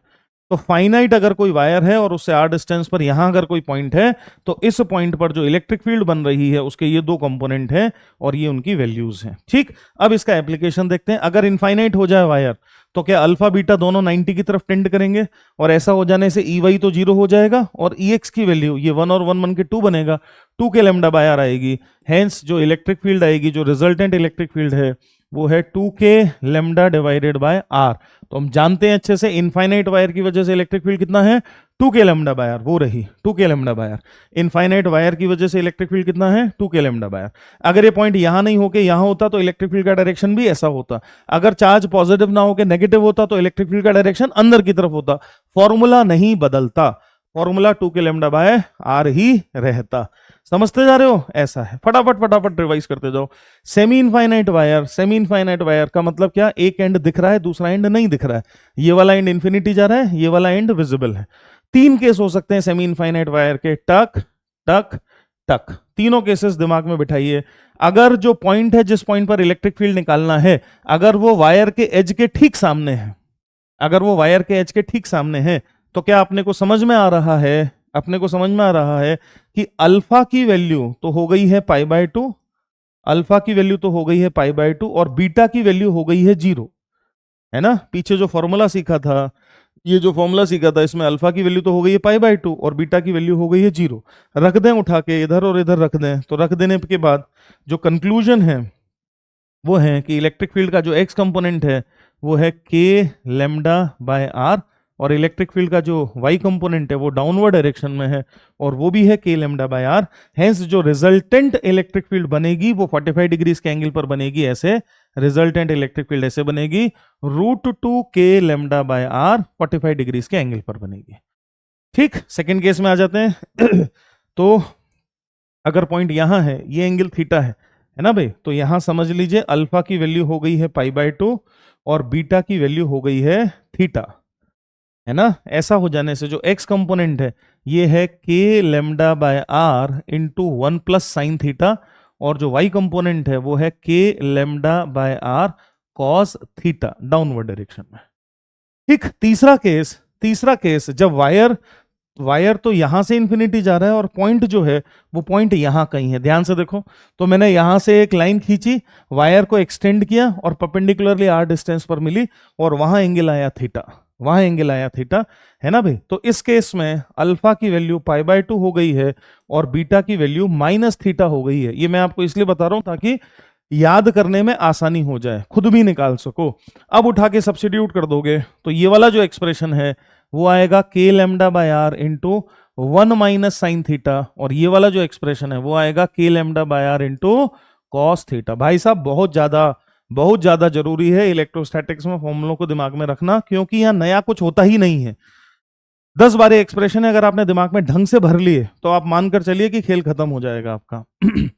ठीक, अच्छा जी। ऐसे ही डिस्क की बात करें तो अगर एक यूनिफॉर्म डिस्क है जो कि थीटा एंगल बना रही है, एक डिस्क है जो कि थीटा एंगल पर है, तो जो इलेक्ट्रिक फील्ड बन रही है that is sigma by 2 epsilon naught into 1 minus of cos of theta. Result की बात हो रही है, तो electric field is sigma by 2 epsilon naught into 1 minus cos theta. ठीक, अच्छा जी। अब अगर मैं इस पॉइंट को डिस्क के बहुत ही करीब ले आऊं, बहुत ही करीब ले आऊं, तो ये डिस्क इनफाइनाइट शीट जैसा बिहेव करेगी, ऐसा इनफाइनाइट शीट जैसा बिहेव करेगी। हेंस अगर मैं थीटा को 90 डिग्री कर दूं तो sigma by 2 epsilon not electric field का एक्सप्रेशन बनेगा, जो कि बेसिकली एक इनफाइनाइट शीट की वजह से इलेक्ट्रिक फील्ड का एक्सप्रेशन होता है। हेंस एक इनफाइनाइट शीट की वजह से इलेक्ट्रिक फील्ड कितना, सिग्मा बाय 2 एप्सिलॉन नॉट, जो कि आपको उधर दिखाई दे रहा है। एक एक चीज हीरे मोती जैसी है, दिमाग में पूरा सटीक तरीके से बिठाने की जरूरत है, इसीलिए मैंने पहले काम कर रखा है, सो दैट समय हमें ज्यादा ना लगे। स्फेरिकल शेल की बात करें तो चार्ज क्यू है और ऐसे स्फेरिकल शेल की सरफेस पर है, अंदर में और बाहर में इलेक्ट्रिक फील्ड निकालनी है। हम अच्छे से जानते हैं कि सेंटर से स्मॉल आर डिस्टेंस पर अगर इलेक्ट्रिक फील्ड की बात की जाए तो स्मॉल आर लेस देन ए पर इलेक्ट्रिक फील्ड होती है 0, और small r greater than a, that means external point यहां अगर हम ले तो सारे चार्ज को सेंटर पर माना जा सकता है, पॉइंट चार्ज अप्रोक्सीमेशन इसको कहते हैं। तो सारे चार्ज को सेंटर पे माना जा सकता है, हेंस जो इलेक्ट्रिक फील्ड आएगी उसका एक्सप्रेशन बनेगा K Q divided by are square. R distance है, इसका रेडियस है ए। ठीक है, मुझे समझ में आ रही है बात, क्यू इस पर चार्ज है। ग्राफ प्लॉट कर लें तो क्या हमें समझ में आ रहा है कि जब तक आर ए नहीं हो जाएगा तब तक तो इलेक्ट्रिक फील्ड 0 होगी, और फिर अचानक इलेक्ट्रिक फील्ड में एक जंप आएगा, है ना। तो आर बराबर ए होते ही इलेक्ट्रिक फील्ड में एक जंप आएगा, और फिर उसके बाद ग्राफ का बिहेवियर रहेगा। तो अगर मैं ग्राफ ड्रॉ करूं तो ग्राफ कुछ ऐसा चलेगा कि शुरू में तो जीरो रहा, ग्राफ कुछ ऐसा चलेगा कि शुरू में तो 0 रहा, है ना भाई। तो शुरू में तो 0 रहा ग्राफ यहां तक, और फिर उसके बाद इस तरीके से बिहेव कर रहा है। ई वर्सेस आर का ग्राफ सीधे सीधे पूछा है मेंस में, न जाने कितनी बार, सीधे कुछ मत करो, ई वर्सेस आर का ग्राफ बता दो, 4 डायग्राम्स बने हुए, फटाफट से टिक करो। फ्री के लड्डू हैं, फ्री के मार्क्स से भाई साहब छोड़ नहीं सकते हैं। Solid sphere, very very important, one of the most important case solid sphere. हम सब अच्छे से जानते हैं कि भाई r less than a, that means solid sphere के अंदर की अगर बात की जाए आर लेस देन ए पर बात की जाए तो आर लेस देन ए पर electric field is given by rho r by 3 epsilon naught, where rho is the charge density, rho r by 3 epsilon naught, and for r greater than a electric field is given by point charge approximation. Total charge अगर q है और अगर हम बाहर हैं तो electric field is like K Q divided by are square. तो समझने वाली बात क्या है, ई लीनियर है आर पर अंदर में, और ई 1/r स्क्वायर पर डिपेंडेंट है बाहर में। ग्राफ बड़ा ही प्यारा और सुंदर बनेगा इसका, है ना। हेंस शुरुआती जो हिस्सा है ग्राफ का, क्या वो स्ट्रेट लाइन होगा? कब तक? जब तक हम सरफेस पर नहीं आ जाते। तो ग्राफ का शुरुआती हिस्सा जो है वो ऐसा स्ट्रेट लाइन होगा, है ना। जब तक x की वैल्यू a नहीं हो जाती है, रेडियस मैंने a ले रखा है, पूरे सभी डायग्राम्स में मैंने रेडियस को a ले रखा है ना। जब तक a नहीं हो जाती है तब तक ग्राफ का बिहेवियर ऐसे होगा, और फिर उसके बाद ग्राफ का बिहेवियर कैसा रहेगा, उसके बाद ग्राफ का बिहेवियर कुछ इस प्रकार का रहेगा। ई वर्सेस आर का ग्राफ अगर देखें तो कुछ इस तरह की सिचुएशन बनेगी। यहां हम लिखेंगे ई प्रोपोर्शनल टू आर, यहां लिखेंगे भाई साहब ई प्रोपोर्शनल टू 1/r स्क्वायर। कोई मुझसे पूछेगा कि मैक्सिमम इलेक्ट्रिक फील्ड कहां बनाता है सॉलिड स्फीयर, फटाफट से बताओ कहां बनाता है मैक्सिमम इलेक्ट्रिक फील्ड? सरफेस पर बनाता है ना। हेंस सरफेस पर जो इलेक्ट्रिक फील्ड बन रही है वो मैक्सिमम इलेक्ट्रिक फील्ड है, ई मैक्स सरफेस पर। और ई मैक्स की वैल्यू कितनी है?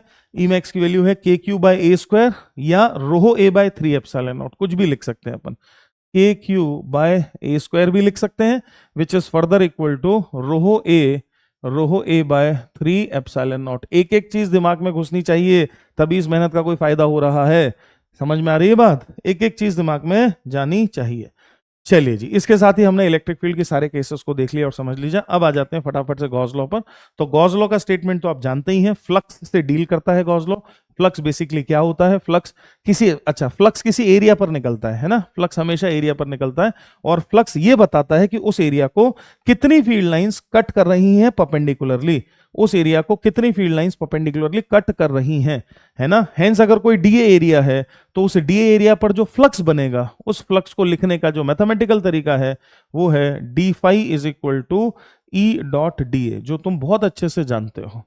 ये है फ्लक्स की बेसिक डेफिनेशन, डॉट प्रोडक्ट से आ रहा है, इलेक्ट्रिक फील्ड और एरिया वेक्टर के डॉट प्रोडक्ट से आ रहा है। इसका फील लेने के लिए, इस इक्वेशन का फील लेने के लिए, अगर मैं एक छोटा सा एरिया बनाऊं, मान लेते हैं कि अगर मैं एक छोटा सा एरिया बनाऊं ऐसा, ये डी एरिया है, लेट अस से ये डी एरिया है, और इसका जो एरिया वेक्टर है वो एरिया वेक्टर ऐसे दिखा दूं अगर मैं, ये है डी ए, और मान लेते हैं ये जिस स्पेस में है वहां जो इलेक्ट्रिक फील्ड है वो इलेक्ट्रिक फील्ड मान लेते हैं इस दिशा में है ऐसे, ये है ई, है ना, ये है ई, और ये भाई साहब इन दोनों के बीच का एंगल है थीटा, है ना। तो जब हम इस छोटे से एरिया डीए पर फ्लक्स लिखेंगे डी फाई, फ्लक्स लिखेंगे डी फाई, तो ई और डी का डॉट प्रोडक्ट होगा, क्या मिलेगा हमें क्या मिलेगा, हमें मिलेगा E D A cos theta, हमें मिलेगा E into D A into cos theta. क्या तुम समझ रहे हो कि इलेक्ट्रिक फील्ड का केवल वही कंपोनेंट पिक्चर में आया जो कि एरिया के प्लेन से परपेंडिकुलर डायरेक्शन में था,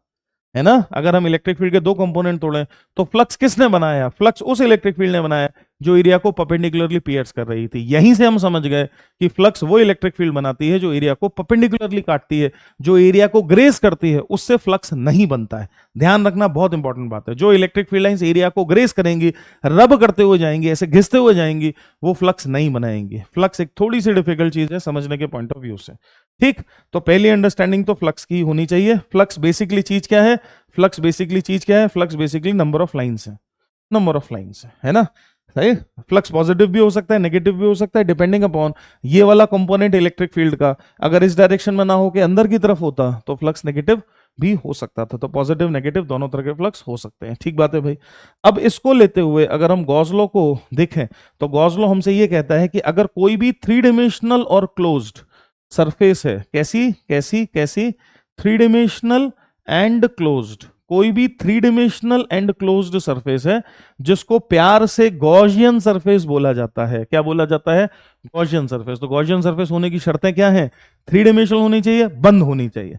तो ऐसी किसी थ्री डिमेंशनल और क्लोज्ड सरफेस पर अगर हम close integral E dot d A करके टोटल फ्लक्स निकालने की कोशिश करें, close integral E dot d A करके टोटल फ्लक्स निकालने की कोशिश करें, तो वो total flux comes out to be charge enclosed divided by epsilon naught. वो जो टोटल फ्लक्स है वो total flux charge enclosed divided by epsilon naught होता है। चार्ज एनक्लोज से क्या मतलब है सर, चार्ज एनक्लोज से मतलब है वो चार्ज जो आपकी गॉसियन सरफेस के अंदर में है, जो चार्ज बाहर है उससे कोई लेना देना नहीं है।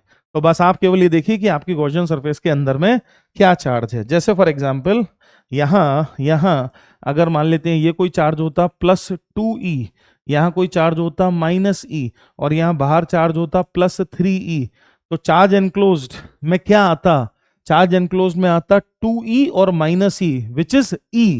दैट मीन्स साइन के साथ चार्ज को लेना है, दैट मीन्स साइन के साथ अंदर वाले चार्जेस को भी कैसे लेना है, साइन के साथ।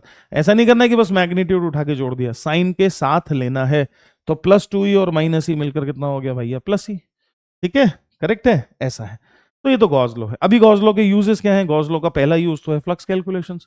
तो अगर हमें फ्लक्स निकालना हो किसी बॉडी पर तो गॉस लॉ का इस्तेमाल कर सकते हैं, बिल्कुल कर सकते हैं। अच्छा जी, दूसरी कहानी, अगर यूनिफॉर्म इलेक्ट्रिक फील्ड हो और हम कोई थ्री डिमेंशनल बॉडी इमेजिन करें तो क्या जितनी लाइंस घुसेंगी उतनी लाइंस उधर से निकल आएंगी, है ना। जितनी लाइंस इस सरफेस में जितनी लाइंस यहां से घुसेंगी उतनी लाइंस वहां से निकल जाएंगी। हेंस क्या एक कंसेप्ट बन गया कि यूनिफॉर्म इलेक्ट्रिक फील्ड में किसी गॉसियन सरफेस पर नेट फ्लक्स हमेशा ही जीरो होगा। बड़ा इसका फार रीचिंग इंप्लीकेशंस हैं, इस पर बड़े मजेदार और प्यारे क्वेश्चंस बनते हैं, है ना। तो एक पॉइंट बना, क्या पॉइंट बना कि यूनिफॉर्म इलेक्ट्रिक फील्ड में कोई भी गॉसियन सरफेस हो, किसी भी शेप एंड साइज की हो, बस अगर इलेक्ट्रिक फील्ड यूनिफॉर्म है तो उस पर फ्लक्स जीरो बनेगा। तो ये पहला काम हुआ, पहला यूज हुआ, ठीक। फिर फ्लक्स के छोटे मोटे और कुछ केसेस हो सकते हैं, जिसमें से दो केस बहुत कॉमन है, मैंने बना रखे हैं। ये एक क्यूब है और उसके सेंटर पे कोई चार्ज रखा है क्यूब है और क्यूब के सेंटर पे चार्ज रखा है क्यू। तो क्या तुम समझ रहे हो कि इस चार्ज के सेंटर पे होने की वजह से चारों तरफ जो दीवारें हैं, जो 6 दीवार हैं, क्या उन पर बराबर बराबर फ्लक्स गिरेगा। हेंस ईच वॉल का जो फ्लक्स होगा, each wall, flux of each wall, each wall का जो फ्लक्स होगा, ईच वॉल का जो फ्लक्स होगा, phi of each wall, each wall will be equal to कितना, will be equal to Q by 6 epsilon nought, Q by 6 epsilon nought. बहुत important case है, पूछ लेगा सीधे सीधे, है ना। ऑब्वियसली ऐसे तो नहीं पूछेगा, वो क्या पूछेगा, वो ऐसे करेगा कि A बाय ए का एक स्क्वायर प्लेट है और उसके सेंटर से A/2 ऊपर Q चार्ज है। A बाय ए का एक स्क्वायर प्लेट है और उसके सेंटर से, इमेजिन करना, A बाय ए का एक स्क्वायर प्लेट है ऐसे, ए बाय ए का एक स्क्वायर प्लेट है और उसके सेंटर से कुछ ए बाय 2 दूरी ऊपर कोई चार्ज रखा है क्यू, ए बाय 2 दूरी ऊपर कोई चार्ज रखा है क्यू, और क्वेश्चन आपसे पूछेगा कि इस स्क्वायर सरफेस का फ्लक्स बता दीजिए, इसका फ्लक्स बता दीजिए, इसका फ्लक्स बता दीजिए। तो क्या तुम समझ रहे हो कि ये प्लेट इसी क्यूब का हिस्सा ही तो है? ये जो ए बाय ए की प्लेट है ये क्यूब की वन ऑफ द सरफेस ही तो है। सीधे आंसर आ गया कितना, q by 6 epsilon naught. Hence इस सरफेस का जो फ्लक्स है that is q by 6 epsilon naught. I hope everyone is understanding, है ना। ऐसा ही दूसरा बहुत इंपॉर्टेंट केस है, चार्ज को यहां रख दिया, कहां रख दिया, वन ऑफ दी वर्टिसेस पर रख दिया। तो तीन सरफेस जो चार्ज कंटेनिंग है उनका फ्लक्स तो जीरो होगा, तीन सरफेस जो चार्ज कंटेनिंग है उनका फ्लक्स तो जीरो होगा, और बाकी तीन सरफेस का जो फ्लक्स है वो होगा क्यू बाय 24 एप्सिलॉन नॉट। बाकी जो तीन सरफेस है उनका फ्लक्स होगा क्यू बाय 24 एप्सिलॉन नॉट। कैसे हो गया? ऐसे हो गया कि इस चार्ज का 1/8 हिस्सा ही अंदर आ रहा है। केमिस्ट्री के सॉलिड स्टेट के फंडे क्लियर है हमारे? तो इस क्यू चार्ज का 1/8 हिस्सा ही अंदर आ रहा है, और वो 1/8 हिस्सा जो अंदर आ रहा है उससे जो फ्लक्स बन रहा है वो तीन वॉल्स में डिस्ट्रीब्यूट हो रहा है। हेंस हर वॉल के हिस्से में कितना फ्लक्स आया, क्यू बाय 24 एप्सिलॉन नॉट। तो यहां जो याद रखने की चीज है वो है क्यू बाय 24 एप्सिलॉन नॉट। तीन सरफेसेस पर फ्लक्स जीरो, बाकी तीन सरफेसेस पर क्यू बाय 24 एप्सिलॉन नॉट। समझ में आनी चाहिए बात। अच्छा जी, फिर एक और केस है जो बहुत कॉमन है। अगर यहां कोई क्यू चार्ज रखा है, ये एक डिस्क जैसा है, और इसकी जो पेरीफेरी है वो अगर थीटा एंगल बनाती है, तो इस डिस्क में कितना फ्लक्स होगा? तो इस डिस्क में जो फ्लक्स होगा that is q by 2 epsilon naught into 1 minus of cos theta. याद कर लीजिए इसको, बहुत ज्यादा इंपॉर्टेंट है। Q by 2 epsilon naught, q by 2 epsilon naught into 1 minus of cos theta. Q by 2 epsilon naught into 1 minus of cos theta, बहुत कीमती expression है। एक और खास बात मैं आपको बता दूं यहां पर, बहुत इंपॉर्टेंट है कि ये अगर रिंग होती, डिस्क ना होके रिंग होती, तो भी फ्लक्स उतना ही होता। दैट मीन्स अगर कोई फ्रेम जैसी चीज है तो भी उसका उतना ही फ्लक्स होगा, उतना ही फ्लक्स होगा। अगर मैं एक शीट की बात करूं या एक फ्रेम की बात करूं, है ना, तो दोनों के फ्लक्स सेम ही रहेंगे, क्योंकि फ्लक्स एनक्लोज्ड स्पेस से बनता है, और इससे कोई फर्क नहीं पड़ता कि उस एनक्लोज स्पेस में मैटर है या नहीं है, उससे कोई फर्क नहीं पड़ता है। हेंस बहुत इंपॉर्टेंट केस है, q by 2 epsilon naught 1 minus cos theta is the flux associated with this disc. कह लो, रिंग कह लो, कोई फर्क नहीं, एक जैसी बातें। सीधे क्वेश्चन बनता है, पीवाईक्यूज खोल के देखना, सीधे क्वेश्चन, कुछ नहीं करना है, फॉर्मूला लगाना है, थीटा की वैल्यू रखनी है, आंसर निकालना है। कच्छू करने को नहीं है, कुछ भी करने को नहीं है, सीधे आंसर आएगा, सीधे आंसर आएगा, सीधे आंसर आएगा। इलेक्ट्रोस्टैटिक्स इस मामले में बहुत मजेदार है। अगर किसी ने रिजल्ट भी दिमाग में रख लिए हैं तो आप मान कर जाएं कि इलेक्ट्रोस्टैटिक में 70-80% क्वेश्चन तो आपसे यूं ही हो जाएंगे। अच्छा जी, फिर एक कैविटी वाला केस है, बहुत कॉमन केस है। तो एक सॉलिड स्फेयर में कैविटी है, सॉलिड स्फेयर है और सॉलिड स्फेयर में कैविटी है, सॉलिड स्फेयर में कैविटी है ना, ऐसा। और स्क्वायर, जो सॉलिड स्फेयर का सेंटर है और कैविटी का जो सेंटर है उनके बीच में गैप है सी, और जो डेंसिटी है चार्ज की सॉलिड स्फेयर के अंदर वो है रो, और वो यूनिफॉर्म है। मुझे पूरी उम्मीद है कि मेरे सारे बच्चे जान रहे हैं और समझते हैं कि कैविटी के अंदर यूनिफॉर्म इलेक्ट्रिक फील्ड बनेगी जिसका डायरेक्शन सेंटर टू सेंटर जोड़ने वाला जो सी है उसके पैरेलल होगा। अंदर में जो इलेक्ट्रिक फील्ड बनेगी that is given by E is equal to rho C divided by 3 epsilon nought. अंदर में जो इलेक्ट्रिक फील्ड बनेगी that is rho C divided by 3 epsilon nought, ठीक है। और जो सी वेक्टर है उस सी वेक्टर के पैरेलल रहेगी, ये वेक्टर सी था, ये वेक्टर सी था, है ना, ये सी वेक्टर था, इस सी वेक्टर के पैरेलल रहेगी, सेंटर टू सेंटर। हेंस अगर मैं कैविटी को सेंटर पर ही ले आऊं तो दैट मींस कैविटी का सेंटर और मेरे सॉलिड स्फीयर का सेंटर अगर मैच कर गया तो अंदर में इलेक्ट्रिक फील्ड जीरो होगी, सी जीरो हो गया, अंदर में इलेक्ट्रिक फील्ड जीरो होगी। समझ गए? बहुत इंपॉर्टेंट, बहुत मजेदार सिचुएशन है। चलिए जी, तो हम गॉस लॉ से भी अभी हम बाहर आ गए हैं और अब हम बात करेंगे पोटेंशियल एनर्जी पर। तो पोटेंशियल एनर्जी दो पार्टिकल सिस्टम के लिए, दो पॉइंट पार्टिकल सिस्टम के लिए डिफाइंड है, बहुत अच्छे से समझते हैं, बहुत अच्छे से जानते हैं। तो Q1 Q2 डायग्राम में दिख रहा है, आर दूरी पर है। तो इस सिस्टम की जो पोटेंशियल एनर्जी है that is given bye K Q1 Q2 divided by R। ध्यान रखना है कि यहां Q1 Q2 विद साइन लिए जाते हैं। दैट मींस अगर Q1 Q2 दोनों पॉजिटिव हैं तो पोटेंशियल एनर्जी पॉजिटिव आएगी, और अगर दोनों नेगेटिव हैं तो भी पॉजिटिव आएगी, और एक पॉजिटिव एक नेगेटिव है तो नेगेटिव आएगी। That means electrostatic potential energy positive भी हो सकती है, नेगेटिव भी हो सकती है। अगर इलेक्ट्रोस्टैटिक पोटेंशियल एनर्जी पॉजिटिव होती है, U, if U is positive, if U is positive, तो it signifies repulsive forces, that means अगर किसी सिस्टम की पोटेंशियल एनर्जी पॉजिटिव आती है तो वो रिपल्सिव फोर्सेस होंगे उसके अंदर, है ना। तो रिपल्सिव फोर्सेस जनरेट होंगे, रिपल्सिव फोर्सेस, यहीं से लाइक रिपेल लाइक का सिद्धांत बनता है। और अगर पोटेंशियल एनर्जी नेगेटिव होती है, यू इज नेगेटिव, तो अट्रैक्टिव फोर्सेस जनरेट होते हैं, अट्रैक्टिव फोर्सेस जनरेट होते हैं। तो अनलाइक अट्रैक्ट करते हैं, लाइक रिपेल करते हैं, यहीं से कहानी बन जाती है। ठीक, अच्छा जी, ये तो हैं दो चार्जेस। अब अगर दो से ज्यादा हो गए तो 3 हो गए, 4 हो गए, 5 हो गए, 10 हो गए, 20 हो गए, तो भैया दो दो के जितने पेयर बन सकते हैं उतने पेयर बनाने होंगे। सभी पेयर की पोटेंशियल एनर्जी विद साइन लिखनी होगी, सबको जोड़ देना होगा, क्योंकि पोटेंशियल एनर्जी स्केलर क्वांटिटी है, पोटेंशियल एनर्जी स्केलर क्वांटिटी है। सही बात है, क्वेश्चन बनते हैं, ट्राइंगल दे देगा, स्क्वायर दे देगा, हेक्सागन दे देगा, पोटेंशियल एनर्जी पूछेगा, फटाक से निकाल दें, कोई दिक्कत नहीं है। ठीक, अच्छा जी, दूसरी जरूरी बात, वर्क एनर्जी पावर चैप्टर में एक बहुत इंपॉर्टेंट चीज थी, और वो ये थी कि work done by external agent की मिनिमम वैल्यू की अगर बात की जाए तो वो हमेशा ही चेंज इन पोटेंशियल एनर्जी के बराबर होता है। अब मैं आपसे पूछूंगा कि भाई ऐसा है कि ये सिस्टम है, इस सिस्टम के कॉन्फ़िगरेशन को बदल के ये कर रहा हूं मैं, बताओ कितना वर्क डन करना पड़ेगा। तो आपको क्या करना पड़ेगा, आपको चेंज इन पोटेंशियल एनर्जी निकालना पड़ेगा। That means final potential energy minus initial potential energy. पूरी फिजिक्स में इस एक्सप्रेशन से ज्यादा इंपॉर्टेंट एक्सप्रेशन ढूंढना मुश्किल है, बहुत ज्यादा इंपॉर्टेंट एक्सप्रेशन है, बहुत ज्यादा इंपॉर्टेंट है। और ऐसा ही इसका एक सौतेला भाई भी है, वो ये कहता है कि work done by internal conservative force is equal to negative of change in potential energy. ये भी काफी इंपॉर्टेंट चीज है, अगर हमें इंटरनल फोर्सेस का वर्क डन निकालना हो तो हम इसका इस्तेमाल करते हैं। तो यहां बड़े खुले हाथ से, बड़ी खुली छूट से इन दोनों फॉर्मूलों का इस्तेमाल होगा, है ना। हेंस आपको बार बार चेंज इन पोटेंशियल एनर्जी निकालना होगा। ये चेंज इन पोटेंशियल एनर्जी हम आसानी से निकाल पाए, इसके लिए हमने एक और कंसेप्ट बनाया पोटेंशियल का। तो कहानी अब मेरी पोटेंशियल पर पहुंची, तो मैंने एक कंसेप्ट बनाया पोटेंशियल का। तो सबसे पहले तो पोटेंशियल और पोटेंशियल एनर्जी में क्या रिलेशनशिप क्या है उसको समझते हैं। पोटेंशियल भी पॉइंट पर डिफाइंड होता है, डिफाइंड एट अ पॉइंट, जैसे इलेक्ट्रिक फील्ड डिफाइंड होती है पॉइंट पर, defined at a point. Potential भी किसी पॉइंट पर ही डिफाइन होता है किसी कॉन्फ़िगरेशन के लिए। तो पहली जो मजेदार बात है वो ये है कि चेंज इन पोटेंशियल डिफरेंस को डिफाइन किया गया है change in potential energy per unit charge.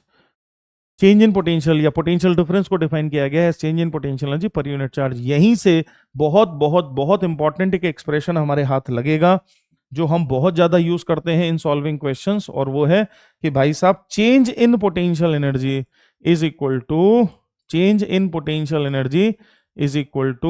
Q delta V. अच्छा, कुछ लोगों को लग रहा होगा कि मैंने पोटेंशियल एनर्जी को पी लिख दिया है, इससे पहले तो यू लिखा था। नहीं बाबा, एक ही बात है, delta U is equal to q delta V, ऐसा कुछ भी नहीं है। डेल्टा यू, पी लिख लो, यू लिख लो, कोई फर्क नहीं है। तो delta U is equal to q delta V. That means अगर वर्क डन निकालना है तो अपने को चेंज इन पोटेंशियल एनर्जी निकालना पड़ेगा। चेंज इन पोटेंशियल एनर्जी निकालने के लिए क्यू डेल्टा वी का हम इस्तेमाल करेंगे,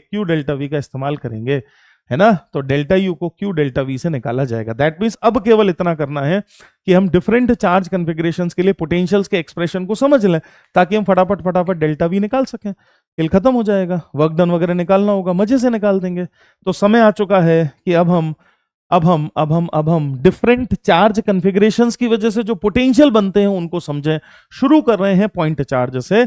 तो कोई पॉइंट चार्ज अगर है, क्यू कोई पॉइंट चार्ज है, तो उसकी वजह से आर डिस्टेंस पर किसी पॉइंट पर जो पोटेंशियल बनेगा, है ना, दैट पोटेंशियल, इस जगह पर जो पोटेंशियल बनेगा, that potential is given by K Q by are. ध्यान से सुनना और समझने की कोशिश करना।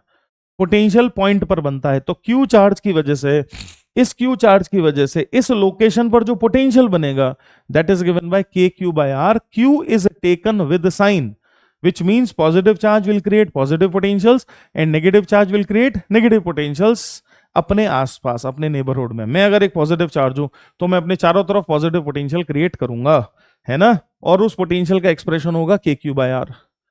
अब इमेजिन करो, वो इलेक्ट्रिक फील्ड वाली कहानी इमेजिन करना जरा, तो एक बड़ी मजेदार बात समझ में आ जाएगी तुम्हें।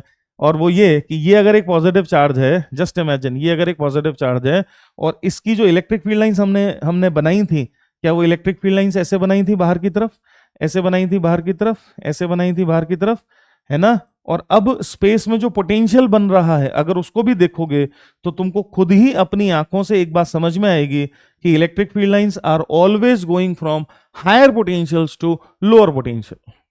देखो ध्यान से, क्योंकि पॉजिटिव चार्ज है, पॉजिटिव चार्ज है, जैसे जैसे हम दूर जाते जाएंगे, फॉर्मूले को देखो, जैसे जैसे दूर जाते जाएंगे पोटेंशियल घटता जाएगा।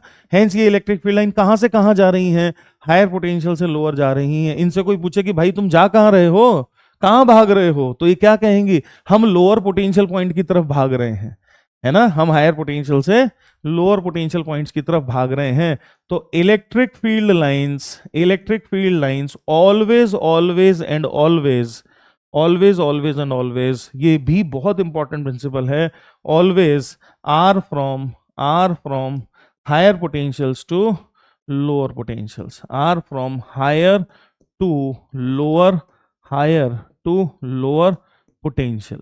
$1,000,000 कंसेप्ट है, ऐसा कह सकते हैं, $1,000,000 कंसेप्ट है।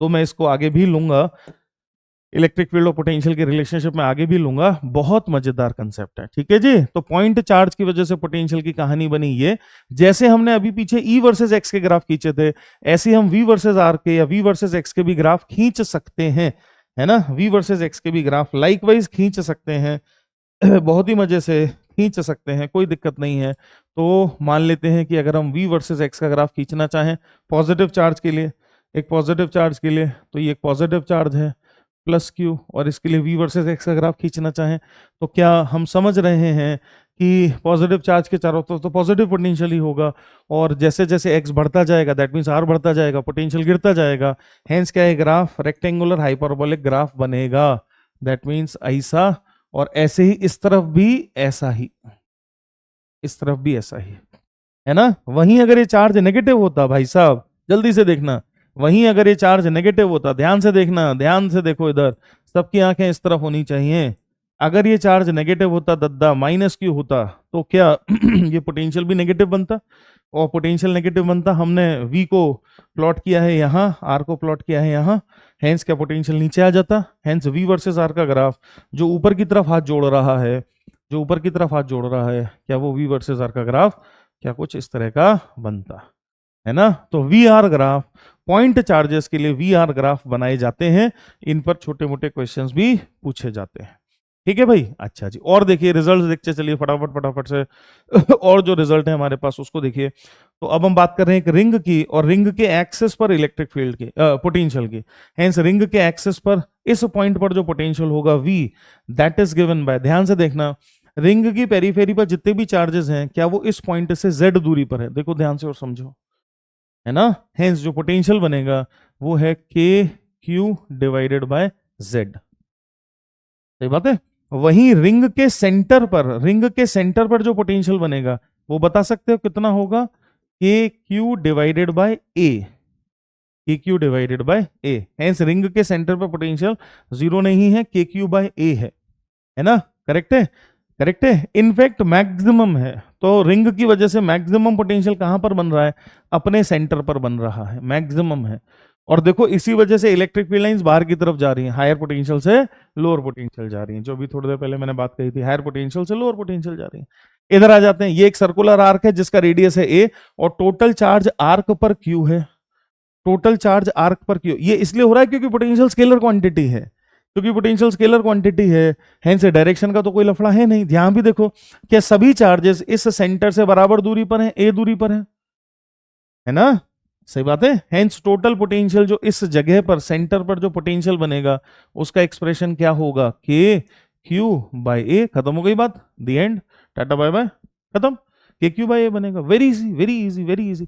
तो पोटेंशियल एज अ कंसेप्ट तो बहुत आसान है, इलेक्ट्रिक फील्ड से भी कई गुना आसान है, इलेक्ट्रिक फील्ड से भी कई गुना आसान है। सिमिलरली और एग्जांपल देखिए फटाफट फटाफट से, तो अगर ये एक रॉड है जिसकी चार्ज डेंसिटी है लैम्डा, लेंथ है L, और रॉड के इस एंड से R दूरी पर, इस एंड से R दूरी पर अगर मैं पोटेंशियल की बात करूं, इस एंड से R दूरी पर अगर मैं पोटेंशियल की बात करूं, तो पोटेंशियल इस पॉइंट पर जो पोटेंशियल है वो है K लैम्डा लॉग आएगा, K lambda log of R plus L divided by R, K lambda log of R plus L divided by r plus l divided by r, ये potential आएगा इस जगह पर। ये इंटीग्रेट करके निकाला गया, कुछ ज्यादा मुश्किल बात नहीं, बहुत ही ईजी है ना। अभी तो अपन केवल रिजल्ट की बात करें, चूंकि माइंड मैप है इसीलिए मैं सीधे सीधे रिजल्ट दे रहा हूं, अदरवाइज ये बहुत आसान है, इसमें कुछ भी मुश्किल बात नहीं है, कोई भी मुश्किल बात नहीं है। ऐसे ही वहां आ जाए, दूसरे को देखें तो R1 और R2 दो लोकेशंस हैं, इनफाइनाइट लाइन चार्ज है, इनफाइनाइट लाइन चार्ज है, R1 R2 दो लोकेशंस हैं, है ना। और हम कौन सा पॉइंट ज्यादा पोटेंशियल पर होगा, ऑब्वियसली V1 V2 से बड़ा होगा। ध्यान से देखो और समझो, V1 V2 से बड़ा होगा। हेंस V1 माइनस V2 की वैल्यू, V1 माइनस V2 की value is given bye 2k lambda log of R2 by R1, 2k lambda log R2 by R1, है ना। V1 माइनस V2 की value is 2k lambda log R2 by R1। बढ़िया जी, बहुत ही बढ़िया। और आ जाते हैं डिस्क की बात करते हैं। तो ये एक यूनिफॉर्मली चार्ज डिस्क है और डिस्क के एक्सेस पर यहाँ कोई पॉइंट है जो कि x डिस्टेंस पर है, डिस्क के एक्सेस पर कोई पॉइंट है जो कि x डिस्टेंस पर है, और इस डिस्क की वजह से हमें पोटेंशियल को लिखना है।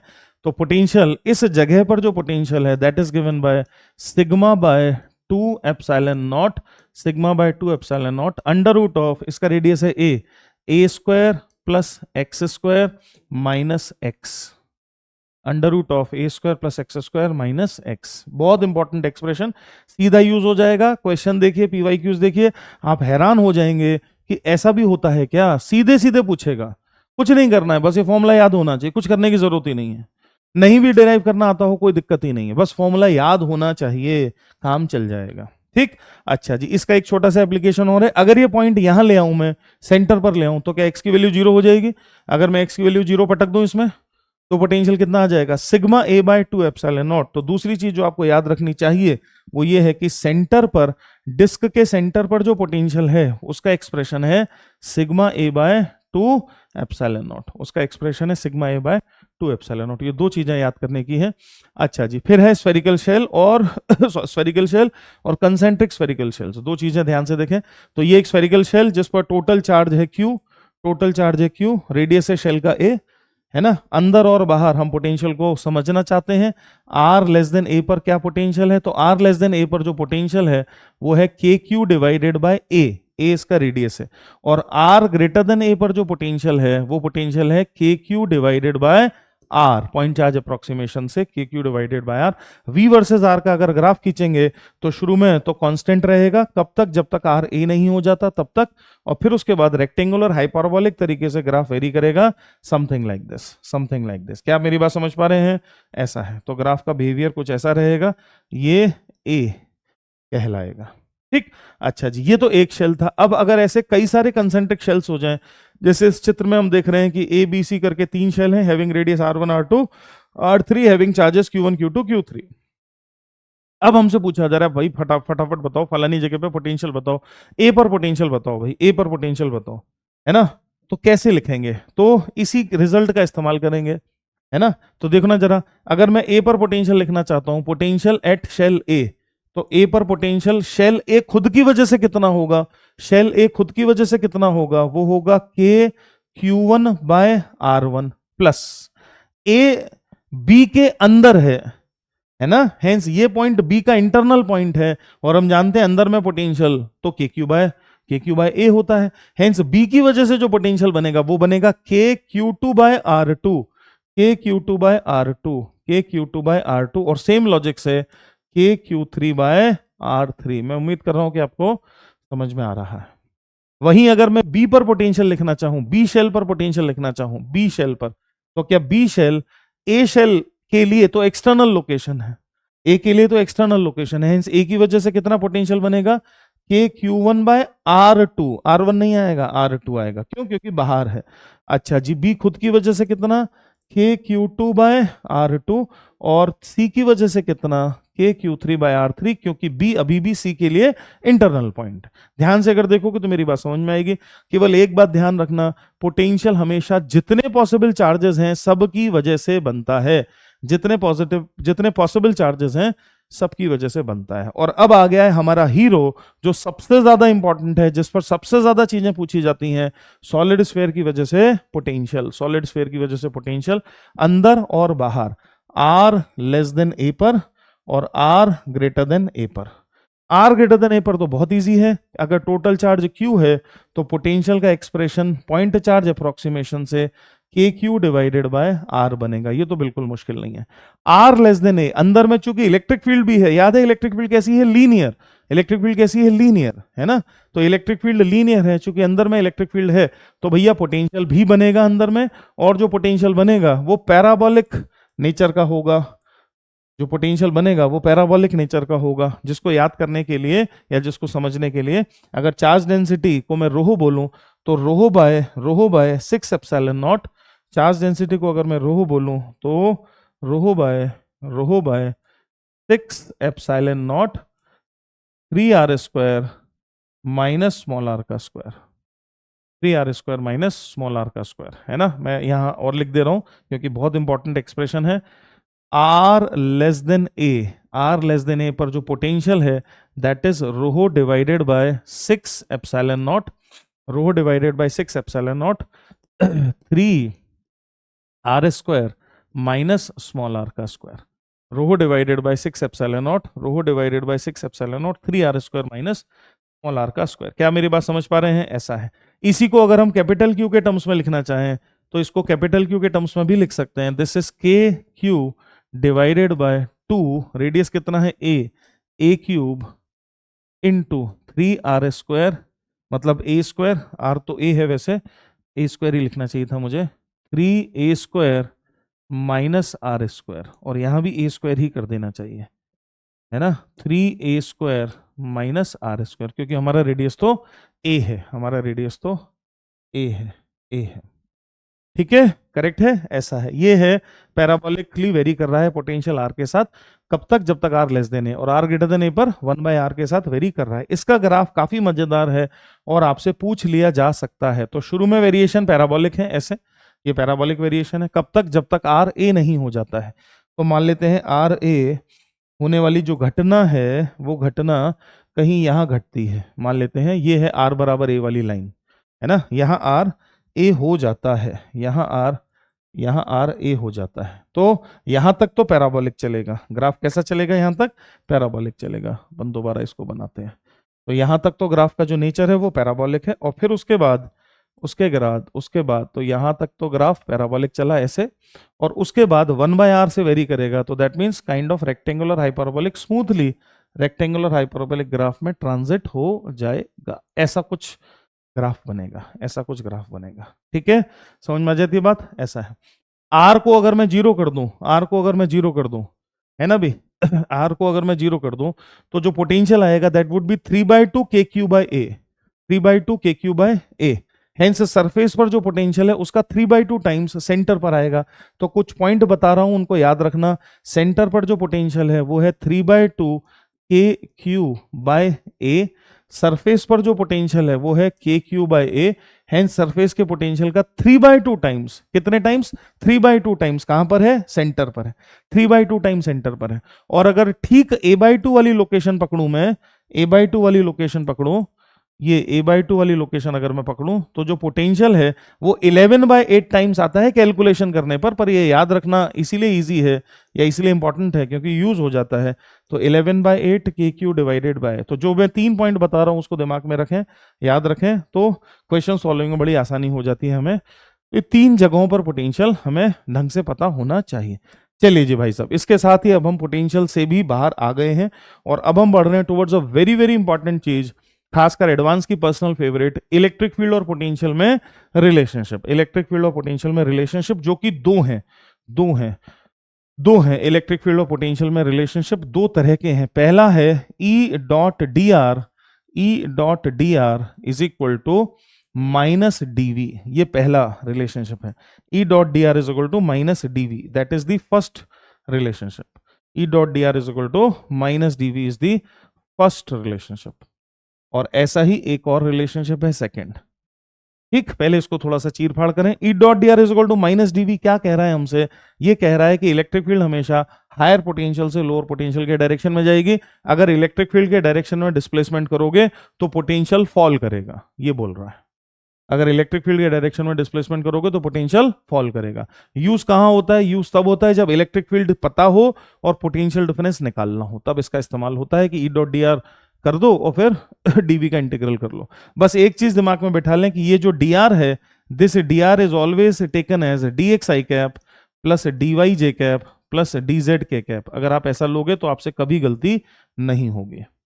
सेकंड जो रिलेशनशिप है वो इसी का डिफरेंशियल फॉर्मेट है, इसी को दूसरे फॉर्मेट में लिखा गया है, और वो है E is equal to minus of dv by d r r cap. E is equal to minus of dv by d r r cap. ये रिलेशनशिप क्या कह रहा है? ये रिलेशनशिप ये कह रहा है कि इलेक्ट्रिक फील्ड हमेशा ही उस दिशा में होगी जिस दिशा में, जिस डायरेक्शन में पोटेंशियल सबसे तेजी से गिरेगा। जिस डायरेक्शन में पोटेंशियल सबसे तेजी से गिरेगा, इलेक्ट्रिक फील्ड हमेशा ही उस दिशा में होगी।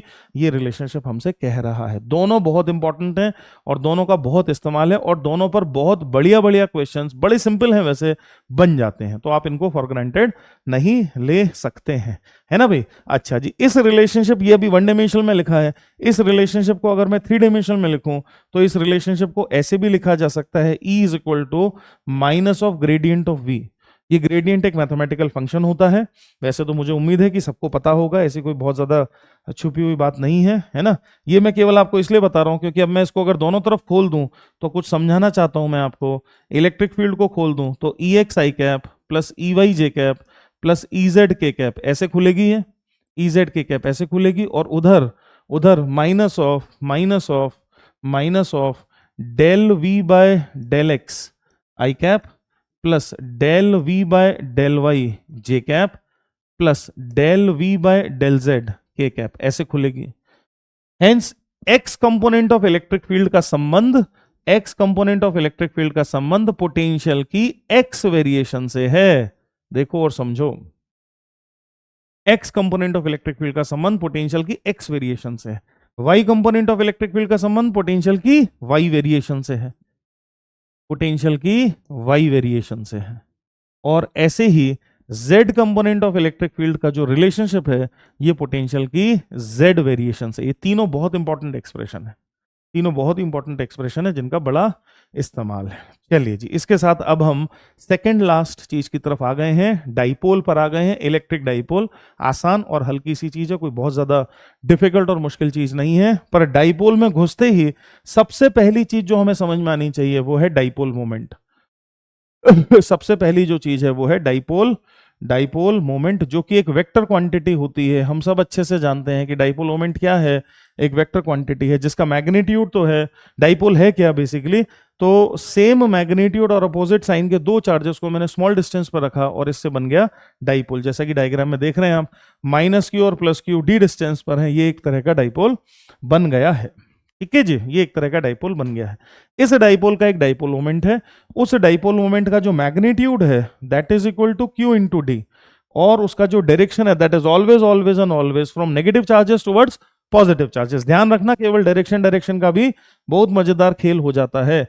तो direction always from, direction dipole moment का जो डायरेक्शन है that is always from minus Q two plus Q, minus Q two plus Q. Negative charge से पॉजिटिव चार्ज की तरफ होता है डाइपोल मोमेंट का डायरेक्शन हमेशा। ठीक है जी, चलिए एक बात हो गई। तो कुछ क्वेश्चन डाइपोल मोमेंट पर बन जाते हैं, यहाँ पर बड़े आसान होते हैं, कोई मुश्किल चीज नहीं है। फिर उसके बाद दूसरी चीज डाइपोल में जो समझने की है, सेकंड चीज जो समझने की है डाइपोल में, वो है डाइपोल की वजह से स्पेस में किसी लोकेशन पर पोटेंशियल और इलेक्ट्रिक फील्ड। तो ये डाइपोल है और ये स्पेस में एक पॉइंट है, और इस पॉइंट पर इस डाइपोल की वजह से हम इलेक्ट्रिक फील्ड और पोटेंशियल के एक्सप्रेशंस को देखना चाहते हैं, है ना। तो सबसे पहले तो पोटेंशियल को समझें अगर हम, तो इस पॉइंट पर जो पोटेंशियल है that is given by V is equal to KP cos theta, P dipole moment है, KP cos theta divided by R square. ये तो है पोटेंशियल का expression, KP cos theta divided by R square. और electric field की अगर बात करें तो इलेक्ट्रिक फील्ड को दो कंपोनेंट में तोड़ के लिखा जा रहा है। ये रेडियल कंपोनेंट है इलेक्ट्रिक फील्ड का, रेडियल कंपोनेंट है जिसकी वैल्यू है 2KP cos theta, 2KP cos theta, 2KP cos theta, 2KP cos theta divided by R cube, और ये टेंजेंशियल कंपोनेंट है इलेक्ट्रिक फील्ड का जिसकी वैल्यू है KP sin theta, KP sin theta divided by R cube. ठीक है जी।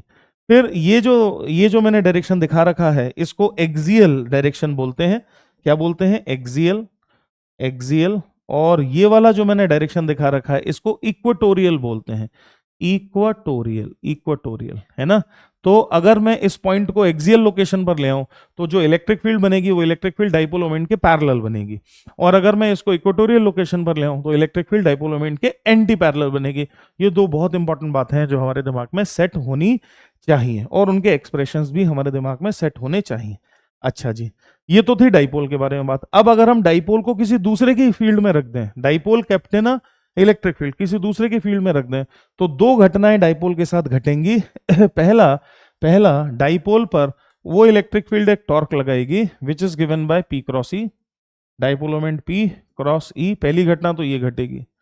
और दूसरी घटना जो घटेगी वो ये घटेगी कि उस डाइपोल की उस इलेक्ट्रिक फील्ड के साथ एक इंटरैक्शन पोटेंशियल एनर्जी पैदा हो जाएगी जिसका एक्सप्रेशन है -P.E। दोनों अपने आप में बहुत इंपॉर्टेंट और बेजोड़ एक्सप्रेशन है, खतरनाक एक्सप्रेशन है। टॉर्क बराबर P क्रॉस E और इंटरैक्शन पोटेंशियल एनर्जी बराबर -P.E।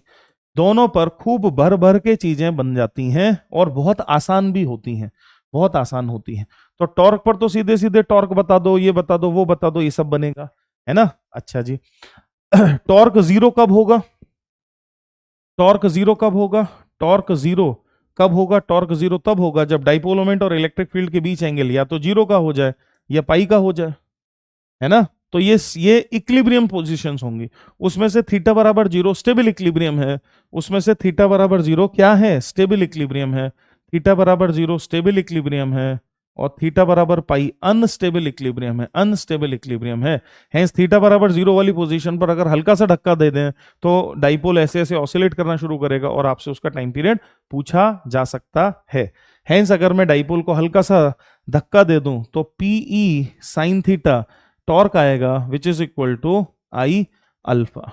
थीटा छोटा होने की वजह से अल्फा की वैल्यू PE/I इंटू थीटा बनेगी, और इसको मैं ओमेगा स्क्वायर थीटा से कंपेयर करके ओमेगा निकालकर अब अगर SHM का टाइम पीरियड निकालूं तो time period of SHM would be T is equal to 2 under root of I/PE, under root of moment of inertia I divided by PE। तो इस पर भैया क्वेश्चन बनते हैं, खूब बढ़िया, फटाफट हो जाते हैं, बिल्कुल मुश्किल नहीं है। इधर आ जाए, interaction potential energy is -P.E। यहां पर किस तरह के क्वेश्चन बनेंगे? अभी थोड़ी देर पहले मैंने आपसे कहा था कि पोटेंशियल एनर्जी जैसे ही आती है external work done change in potential energy होता है, इस पर भर भर के क्वेश्चन बनते हैं।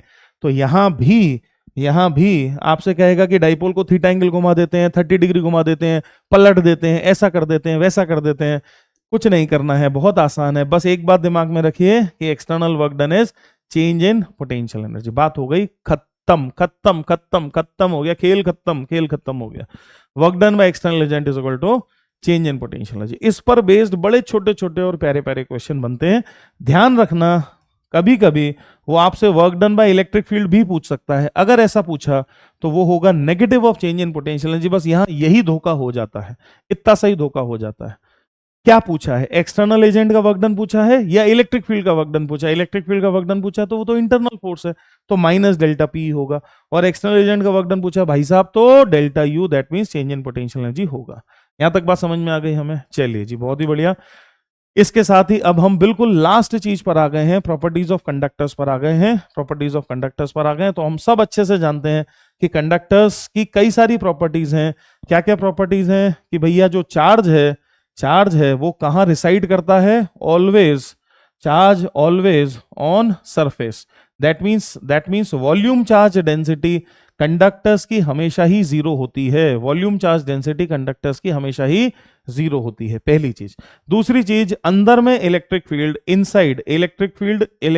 Inside conductor is always zero. अंदर में कंडक्टर के कभी इलेक्ट्रिक फील्ड नहीं होगी। Electric field inside the conductor is always zero.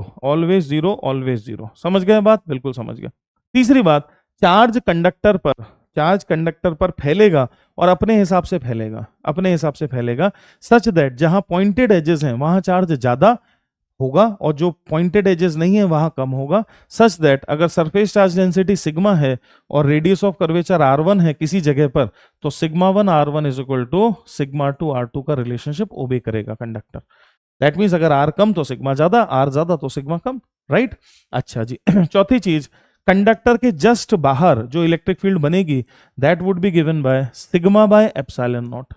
Conductor के जस्ट बाहर, just outside, just outside, conductor के जस्ट आउटसाइड, जस्ट बाहर जो इलेक्ट्रिक फील्ड बनेगी that will be given by sigma bye epsilon naught, sigma bye epsilon nought. ठीक। पांचवी बात, conductor पर जो चार्जेस होंगे उन पर एक तरह का प्रेशर होगा जिसको रेडिएशन प्रेशर कहते हैं, जिसका एक्सप्रेशन है sigma square by 2 epsilon not, जिसका एक्सप्रेशन है sigma square by 2 epsilon not, है ना, जिसको क्या बोलते हैं, रेडिएशन प्रेशर बोलते हैं। क्या बोलते हैं भाई साहब, रेडिएशन प्रेशर बोलते हैं, रेडिएशन प्रेशर बोलते हैं।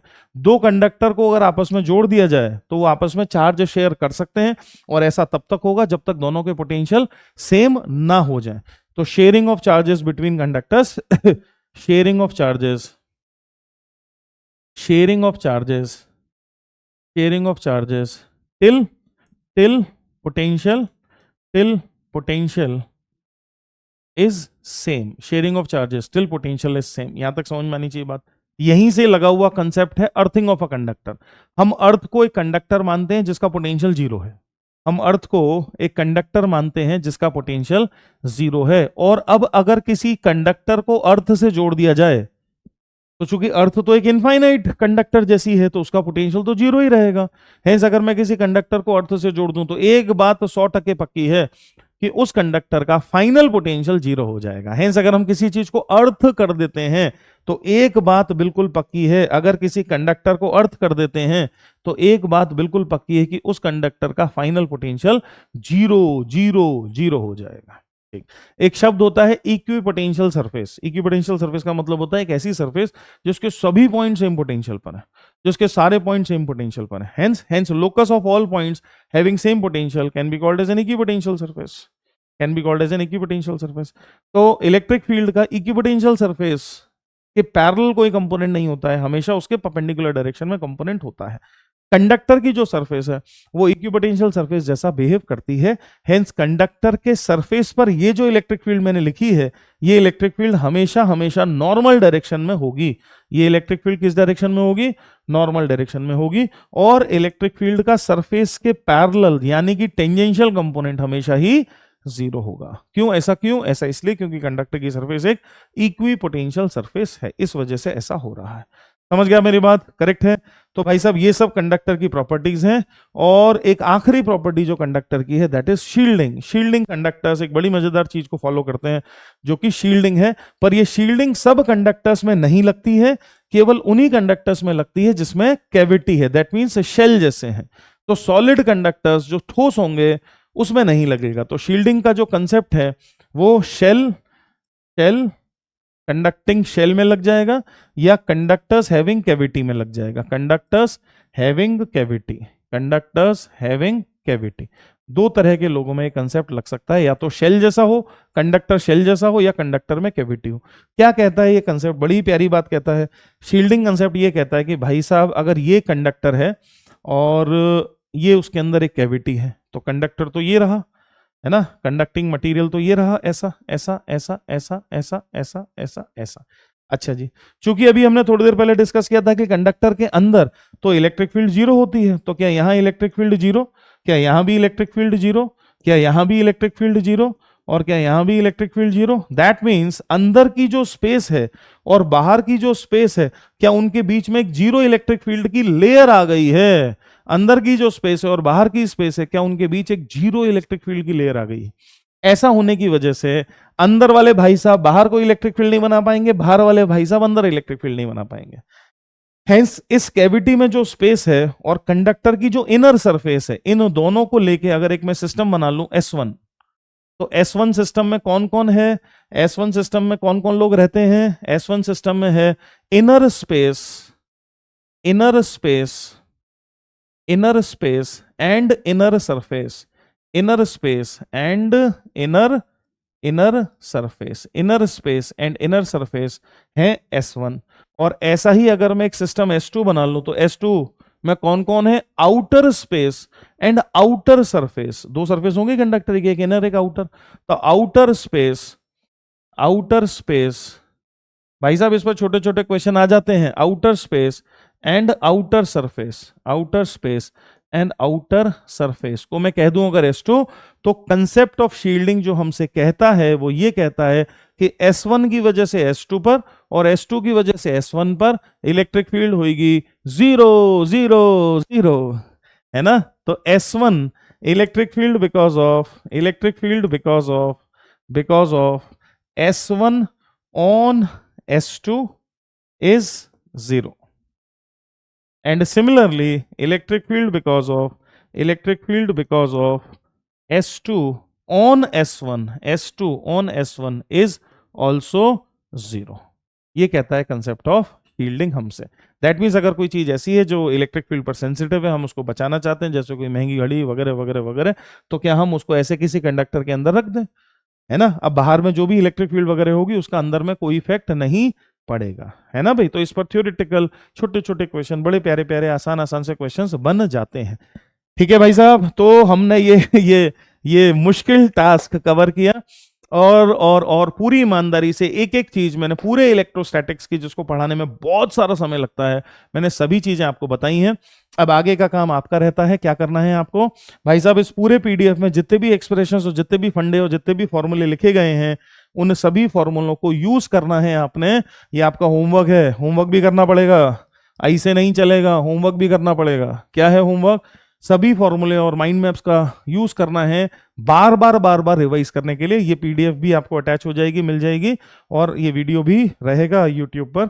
तो जब तक एग्जाम नहीं हो जाता तब तक अगर आपको इलेक्ट्रोस्टैटिक्स रिवाइज करनी है तो आप इस माइंड मैप का बेहतरीन इस्तेमाल करें। आप ही के लिए मेहनत की गई है, सब प्यारे प्यारे मेरे जो बच्चे हैं उन लोगों के लिए मेहनत की गई है।